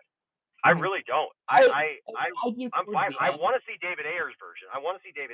But there's so many things about that movie that I just love. There were so many things going on at that time in my life with our family. Of the first one. I think that's probably the thing that I like the most. I love the darker tone. I love the seriousness of it. I think that is great. I think that's what I like about the Suicide Squad. They can kind of work both ways. They can be really dark and serious, and they can be kind of how Gunn did them, you know, very like hard, just edgier, you know, like. But right. You know, for me with 2016, I think it was towards the latter half. I really liked the first hour of it. I think the first hour is really, really good, really entertaining. I love the way they introduced the Suicide Squad. I think it's very, you know, it's quick, it's to the point. It's not something that it's like I need a big backstory on all these guys. You know, like, so yeah, it's not a complete piece of crap either. You know, like. Yeah. Look, there's things about Justice League that I like. Yeah, Like, exactly. I mean, there's things that Superman does in that movie that I think is great. Like I don't like, obviously I don't like all the stuff with his lip and everything else, but Yeah. it But goes that back does to what make we were sense. talking Like about a yesterday. modern Superman would probably, yeah, be talking to a kid, camera, take recording like that and saying encouraging things and all that. Like, Right. And so like it just there are a couple of things in the movie that I'll be honest with you, I actually dig the intro with Batman, I do too. with Batman. I really dig that intro. I think it's really cool. It harkens back a little bit to Batman '89. It has that look, but you get to see some of Gotham. You get to see that, and you get to see Batman using a dude as bait, Yeah. like for a parademon. Uh, Right. yeah, but that's things like but I can watch Batman and Robin, and there's things about Batman and Robin that I love. There's things about Batman Forever. I think Batman Forever is a great film. There's just everything doesn't have to be this like we hate. Unanimous agreement. Yeah, yeah. Yeah, I don't know. It's interesting to me the world that we live in right now, where I feel like we've just gotten way too opinionated. Everybody has their right to their opinions, but like we're all trying to force our opinion on everybody else, and at the end of the day, you know, it's not a good idea, and it doesn't make anybody happy. I don't think anybody's happy right now. Do you think Snyder fans are happy? No. Right. I see, like I can look on the outside and like I'm sorry, but I've counseled enough people and talked to enough people over the course of my life, man, that it's like I see all this anger and this bitterness and this stuff that's eating people alive that don't even like they have Exactly. nothing to do with the actual movie. You know what I mean? Like they didn't make the movie. They didn't write Right. the movie. They didn't star in the movie, and they're taking it all personally, like it was done to them, And I don't know, man. This last year has given me a lot of perspective. I guess that it's like, yeah, I still have opinions, but I don't need to fight anybody about it. Like I don't need to win, everything to make a point. Like I just, And yeah, yeah, look, now I agree. Ford said a little bit ago, the only solution here is you have to accept people will hate gun Superman. No point in complaining about.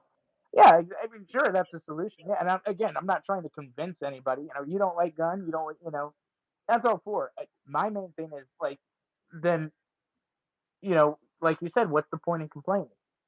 right, Like, right.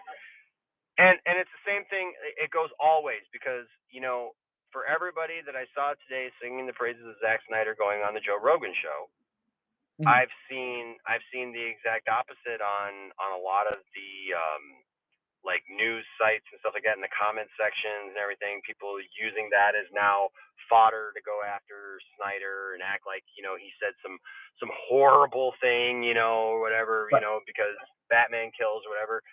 I just tell people like, look, sometimes Batman kills. It happens. Like he's not going out murdering people, but again, like we said at the top of the show, right?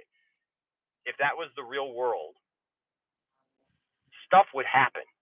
exactly. John Campia actually once. I think John Campia had the best take on this that I've ever heard. He said on the John Campia show one time. He said, yeah, Batman doesn't kill, right? Batman doesn't use a gun. But I've seen panels in comic books where Batman has leaped from 3 stories high and come crashing down onto a man's chest cavity. And the thought bubble is 5 broken ribs, you know, a broken femur, like Right. he'll be in the hospital for a while. The dude is dead. You just jumped 3 stories onto a dude's chest. He foot first landing right on his chest cavity. He is dead. If he is not dead, believe me to God, he wishes he was. Exactly. And but now that's where and I think this has always been, this is probably the biggest issue even to this day. Like of translating comics to movies, right? That's the goofiness of the comic that James Gunn talks about, right? That I love heroes, but they're ridiculous. That is Right. ridiculous. In any real life scenario, like you said, he'd be dead. In the comic, it's 5 broken ribs. Well, So and that who's jumping from 3 stories anyways? right. I'm Exactly. sorry, I've seen Batman do stuff. I've seen It would Batman do be stuff in movies and stuff that I'm like, when you think about it, it would be that guy would be dead, and Batman would have 2 broken legs. right. Like I'm sorry, you fall 30 feet, man, you might be dead. you Like you good luck. I mean, yeah, good luck. I mean, first of all, they've that was one thing I loved about at least Nolan's stuff, that like at least the cape made sense because it was electrically right, charged and it would do the thing, make a wing or whatever. But I'm sorry, right. man, like that Keaton stuff, I believed it because I'm a kid at 12 years old and I'm like, Batman's super cool. Look at him spreading his cape and he can fly. Right. That doesn't work that way. Keaton in the Flash doing acrobatics at 70 years old. The way he took on the big Kryptonia at the end, I was like, bro, okay, well, at least that one made sense. He would die from that.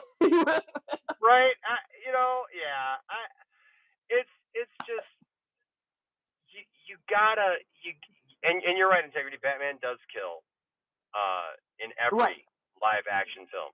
He does. right. He just does. That's I mean, that's what I'm saying. Like that's the hardest translation because we don't really acknowledge that in the movies. Like yes, he kills every iteration, so we don't acknowledge it. even the '60s Batman, movie, because remember, like all the henchmen get dehydrated, Right. Yes. Yep. and they can't get all the powder because some of the powder just blows away. Like that guy's Yep. dead. Why are we acting like like it's not Kool-Aid? Exactly. It was a dude. It was a dude that got dehydrated and turned into powder. I've always honestly I always was kind of like I think because I'm a comics fan that's why I just assumed like I knew this translation was gonna be different. I know people are gonna die in real life and in the movie and all that. I'm still in the comic mindset of like it's not the intention of these characters to be I killing love everyone. you, Cherie. Cherie, is that a Family Guy reference? He did. He did. I done told you he did. He did. Yeah. So yeah, I mean like but no, I think where it starts to become an issue, honestly, is when the movie started addressing it. Even when Captain America: Civil War, I think it started to become an issue with Marvel afterwards because they decided, okay, we're going to address the big fight in Sokovia or whatever, and people that died. I think once you start to acknowledge it, that's when it gets in people's head of like, oh my god, these people are killing people, like Right. and Well, it's like they didn't have that problem in Marvel. They literally talk about it in the movie in Civil War where they're like, well, we're not really fighting, we're pulling our punches, stuff. And it's like, right. But Marvel did take a little bit of a hit after that, of like people started to realize, like, oh wait, yeah, these characters are actually killing a lot, like you know, um, and so I think I don't know. I think it's something to be careful. honestly, everybody makes such a big deal about like the reason why Batman and Superman fight in BVS, but like I have no problem with what inspires Batman to be the way that he is by the time that movie is. You know who I don't understand? I don't understand Tony Stark in Civil War. I don't understand Tony Stark in Civil War because Captain America is his friend. Right. Captain America has done nothing wrong. Yeah. And then all of a sudden you have Bucky, who everybody in that world knows that they live in a superhero world where stuff happens, right? And they all know, including Tony Stark, that Bucky, Winter Soldier, was mind controlled.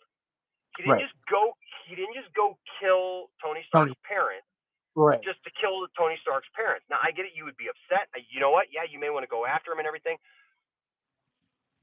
But the fact that he snaps and is just going to kill Bucky in Right. cold blood regardless, even knowing that he didn't do it on purpose, now he's in his right mind, and that was not him that did it.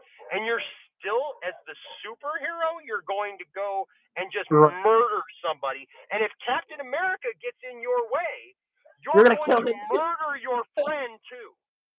Yeah, I agree. I have issues with Civil War. I wish Lois Lane was in there somewhere going, "That's his mom's name." Like Right. anything to get Tony Stark to look the other way, because like it, you know what I mean? Like that Exactly. doesn't make any sense. You know, but you know what? And I would even accept, I would even accept the challenge of if they painted that picture and it was part of the story that Tony had to like come to grips with it. But there's no story about that. Tony, they literally go from the end to, I mean, they go from fighting to the death to all of a sudden they're just mad at each other and they're just on different factions, you know, and stuff. Right. It's And like, then they don't talk until Avengers Endgame.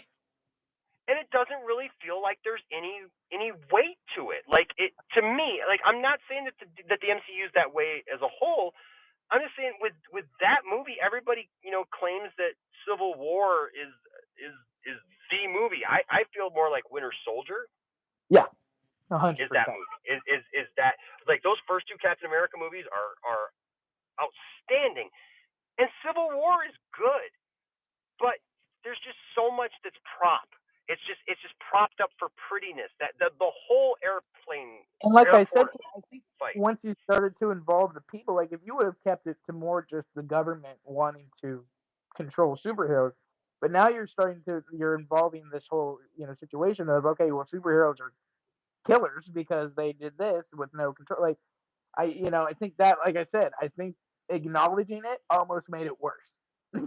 Right. Where unless it was set up to acknowledge that from the start, like have a plan of we're gonna go and get to this point. But Yeah. I don't think they did. Yeah, And with integrity. I will definitely check that out. Integrity. After if there's some, he's saying that there are some fan edits that address those issues. So I would love to see that because I'm the first one to admit that BVS Ultimate Edition is the version people should watch. Like I don't tell anybody go watch the theatrical version of BVS, right, no, right? Because it's inferior. It's it's like it's I'm not not gonna that tell good. people to go watch the theatrical version of Rebel Moon. I'm gonna tell you to watch the director's cut when it's out. Right. Right. And that's what I'm hoping for. I'm hoping because I felt like there was just something missing in Rebel Moon. Right? I didn't feel it was horrible, but I felt like there was something missing. And I'll be honest with you, what took me out of it the most was a couple of the CGI shots. A couple of the CGI shots were just really, really bad.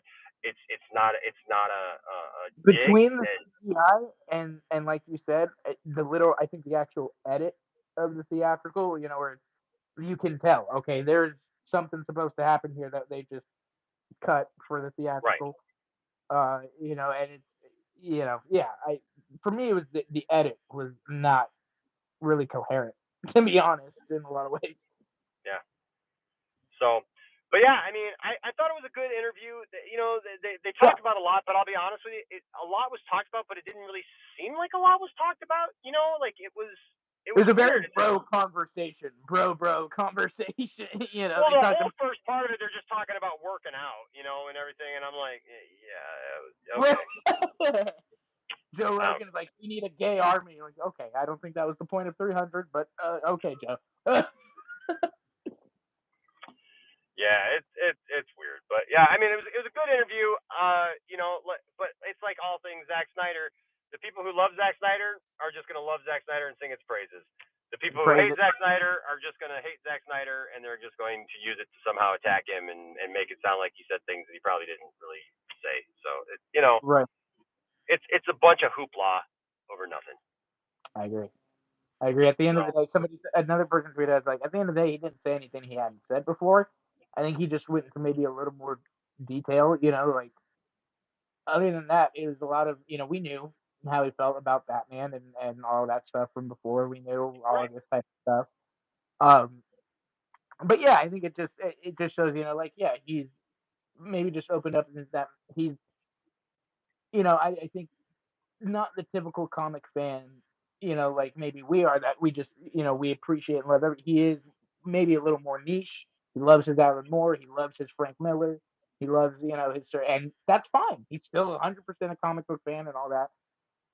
But for me, that like him just talking about that type of stuff clarified a little bit and was like, oh, okay, that's why he's doing this, or he did that with that. It's his love for people like Alan and Frank Miller and that type of stuff. That let's be honest, they were huge comic books, but they did go against the grain of the comic characters at the time when they Right. wrote about it. So, Right. And isn't that look? We need to push the boundaries. We need to push the boundaries with these characters. If we don't push the boundaries with these characters, we don't want Superman to be the same that he was in 1938 as he's going to be in 2078. right. You know what I mean? Exactly. Like I would hope that the character doesn't look exactly the same. I would hope that the character has a different mindset at times. You know what I mean? Like everybody who's like, well, this is who the character is. That's who always got to be. No, that's why these stories are written, man. And then you go, wow, that was an amazing story that like I can't believe never existed before. Yep. But there it is now, and it came out of somebody's mind, an Alex Ross, or you know what I mean, or whatever, a Dan Jurgens, for God's sake, like, like it's if you don't read comics, read some comics, like because like I would never tell anybody, like I said earlier, integrity. I would never tell anybody that like if you haven't read a comic, like you're not a fan of Superman or you're not a DC fan, necessarily. But I would say this: it is kind of like saying like I'm a Christian, but I refuse to read the Bible. Right. I will watch movies about the Bible. I will watch cartoons about the Bible. Exactly. I will listen to other people tell me about the Bible, but I will never even try to read it in any form whatsoever. Well, then you're probably going to miss out on something, right? Because you're missing out on the source. You're misunderstand or misinterpret, or like you said, like, okay, it's not, the version of Lex that I know or that I particularly like. Right. But with the knowledge I have, I can't criticize it. I can't get mad at it. Right. All I can say is it wasn't the version that I prefer. He did it comic accurately. He knew what he was doing. Yep. At that point, it just comes down to personal preference, and you're not gonna, change anybody's mind on that, Right. And that's the thing. Like, and we shouldn't feel like we have to change each other's minds on stuff. Right. Like, why can't we just let somebody enjoy what they enjoy? Exactly. Why can't somebody just say, hey, you know what? I like Integrity says, I hate them damn fans that never read a comic. Sons of bitches. Yeah, no, it's not a thing that like you have to. I just feel like you're probably missing out on a lot of deep character growth. Like every time I hear somebody go, Superman has no, character to him whatsoever. He's boring and stuff. Well, just tell me that you haven't read the character, because in the last 40 years, that dude, in 1986 when they rebooted him, he became Clark. He was Clark all the time and just wore the Superman outfit. He fell in love with Lois. He ended up giving up his life, and dying to Doomsday. But man, in those years between 86 and 93 were such great Superman comic book years, man. And just Superman did so many things that were so great. You got to see a real dude, man. Like a real dude, like when he grew the beard out, and stuff, right, man. right. And there's all these little things like time, what's the one, is it Time After Time or Time? Some of it is like this whole thing, he got caught in time, back in time, and he was trying to work his way back. And there's all, Crisis of the Crimson Kryptonite. They did a Justice League episode based off of that. I think you're right. Time After Time or something like that. You're right. Yeah. And so like, for the man who has everything, where they give him the Lotus thing, and it gives him, I mean, come on, guys. But the thing is if you don't read that stuff, you may see the adaptions, right? The adaptations that come into a cartoon, and like, look, DC animation, man, they do a really good job with a lot of these properties, making some of these things. But let's be honest, okay? Let's be honest.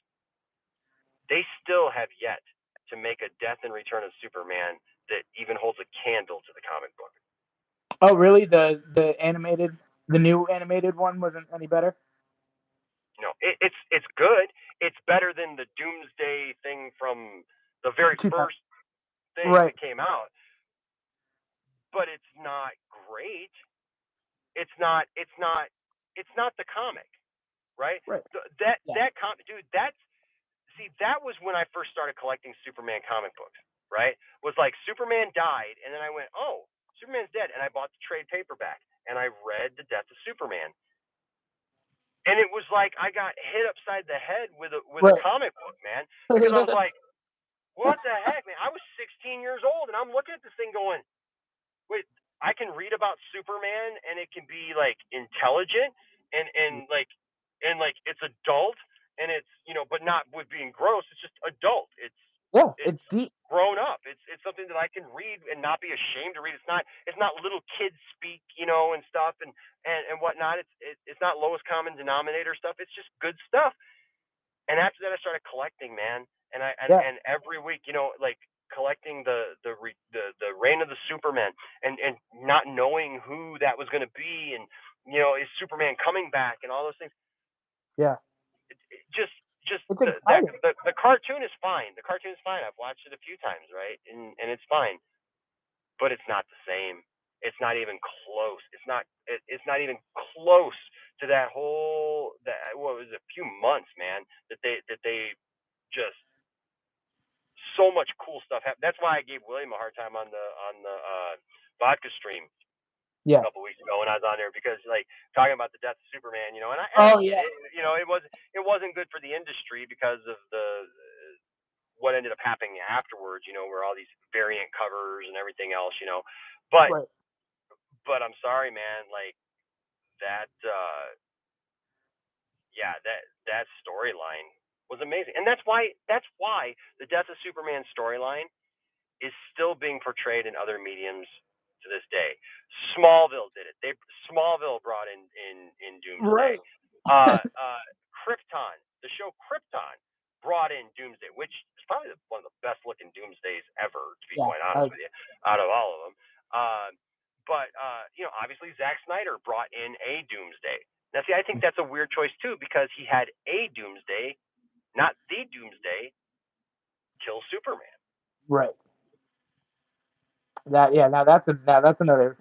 But see, now that's the type of stuff, right, where when you know the comics, you're okay with it because you realize, okay, this is just his interpretation. It's his iteration. It's Austin, I was disappointed when they brought Doomsday into it, to be honest with you. I was like, as soon as I saw that trailer, dude, when I saw that commercial and Doomsday jumps and lands, and I went, oh. I was too. And I thought the same thing. I thought there's no way that in the second movie they're gonna do the storyline. There's just no way. Yeah, and I kept thinking to myself, man, like, gosh, if they don't kill him, it's gonna suck, because you just wasted Doomsday. How do you waste Doomsday and not kill him? And so when they killed him, I was like,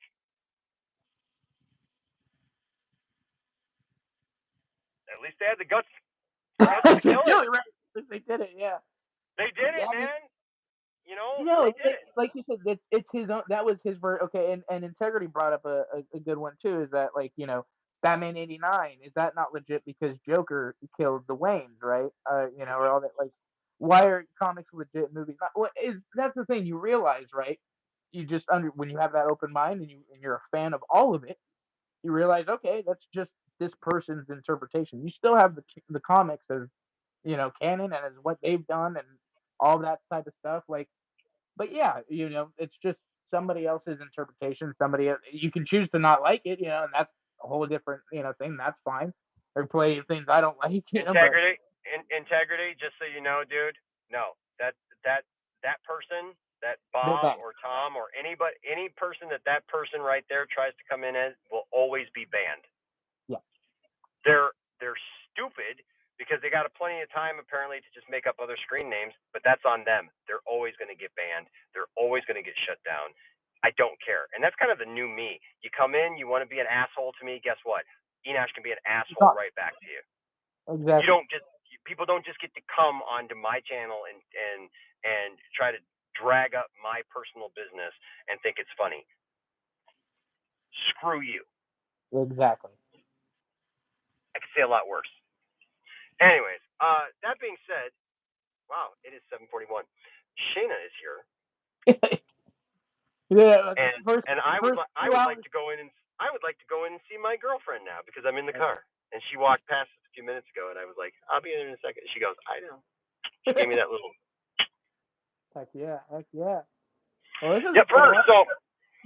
She's since you've come back. dude. She's great, man. She really is. She's so supportive, and what's funny? She did something that I thought was like it was so cool what she did. She I've been streaming more obviously and stuff, and there were discussions that I was having with people after the fact, you know, um, and I'm on, Twitter and stuff, answering a couple of things and stuff, and she comes over and I saw her and I went, oh, and I started to put my phone away and she goes, she grabbed my hand, she pulled it out, and she goes, no, you need to do that, and I went, what? She goes, that's part of it. She gets it. Like she has done that kind of stuff. She's done that kind of stuff. She understands that hey, it's not just about making a video. It's like you got to interact with people. You got to talk to people and have those conversations so that when you do come back into a situation like this where we're on the air and everything, like people know that you're there, right? And people are there to be with you. So it's kind of it is refreshing, and Shayna is just refreshing, to be honest with you. That's what you need. You need that. You support so many people, and you are there for so many people. You need somebody that's I know you love this. I know you love talking to people and hanging out and getting in these conversations. And I mean, this was just so much fun. Like for me, and so you need somebody who's going to support that and be, right. support that passion because your passion is people. I know that you have a passion for people, and that's. And awesome. You know what? She's keeping me young too, man. Like she's a decade younger than me, and so she's she's keeping me young, man. So yeah. As Charlie Sheen would say, Enash and the Poindexter Lounge are definitely winning. Oh God. So all right. Any last thoughts, my friend? First of all, Austin, welcome back to the lounge. It's so good. I'm glad that you were the first guest that I ended up having since coming back. So. Thank you, man. It's a pleasure. It's always been. I mean, look, I love this. I miss this. I think, like I said, you and everything that you've done, I think it's just awesome. And it's really good to see you back, happy, and see you back doing what you love because I think that's what's important, man. That's why we do this. At the end of the day, like you said, you're not doing this for the subscribers or not doing this. That was never the intention. Like, just to have these conversations and just make content that we want to make, content we want to see, right. Right. It's most important, I think, that you do it for yourself, and you definitely do, and I think that's great. And that's why I'm doing this again. Like this is what people don't understand. Like I think it's funny. Like even they're like just seeing that kind of go past before it got deleted. Like 16 people. Yep. Now there's 17 people here. And it's 17 people like who are here for a reason to have a good time and to watch something. And I would rather have 17 people here or 18 people here now that are here to have a good time and talk about something and have an honest discussion than to have 1,000 people in here who are just assholes like you, Tom, or Bob, or whoever you are, because you don't even have a reason for being. You're like you are that pathetic that you're in here doing that. And the thing is, I don't need 100,000 subscribers, Austin. Like if I wanted 100,000 subscribers, would I have left my channel for a year and like left it in the hands of other people to like not even look after it and just go, yeah, whatever happens, happens? No. And that's what I love about you. And I've been involved with other channels that don't need to be named. I've never once with you on your channel or when we were talking about Never once was the conversation about how do we build subscribe, how do we get more. It was never once ever about gaining anything. It was just about putting on something quality for the people that we have and enjoying that. You know, like Right. so whoever thinks that you're thinking they just don't know you. They don't know. They don't. They don't. They really don't. But you know what? I'm glad that you know me. I'm glad for the 14 people that are in here that do know me right now, because you know what? We've had 14, we've had 60, we've had 100, we've had 280. Like it always is running the gambit, you know. And whatever happens, happens. But we're here and we're having fun, and we just spent, you know, an hour and 40 minutes talking about stuff that we love. So guess what? I think that's a win, and I think Yeah, that's a I'm great happy. way. I think that's a great way to continue our night. And Shayna just came out, so I'm gonna get going. But hey, thank you for being here, Austin. I appreciate you, bro. Go follow Austin, all his places. Where can they find you, Austin? So right now I'm just on Twitter, alien LV1023. But I will be, as Enosh is making a return, I'll probably be making a return pretty soon here too. So I'll be around. Heck yeah, heck yeah. So and we hope that you all come back and, you know, invite somebody along with you. All right. so that we can have 28 people. Yeah. if everybody brings one, right? Yeah, if we all bring one, we can do this, people. We can do this, folks. It's called addition. It's called math. It's called math. We can math. Anyways, like I always say, don't let anybody tell you that your fandom doesn't matter. And don't tell anybody that their fandom doesn't matter. And don't just be an a-hole just to be an a-hole. Like, find your own thing, for God's sake. You know what? Just have some fun in life. Stop taking life so seriously, man. Like, trust me. Like, I'm living my life, and I wouldn't put so much time into like trolling me. So there you go. But hey, seek to have good conversations like we had tonight, and treat people with respect. And if you do that, there'll always be a place for you here in the Poindexter Lounge. And yes, cancel Enosh because just because. Why not? Peace, man. Love you guys. Love you all. Austin, I will see you later, man. And yes, we got definitely more stuff to do. Love you all. Have a wonderful evening, and we will see you tomorrow. Bye-bye. Peace out.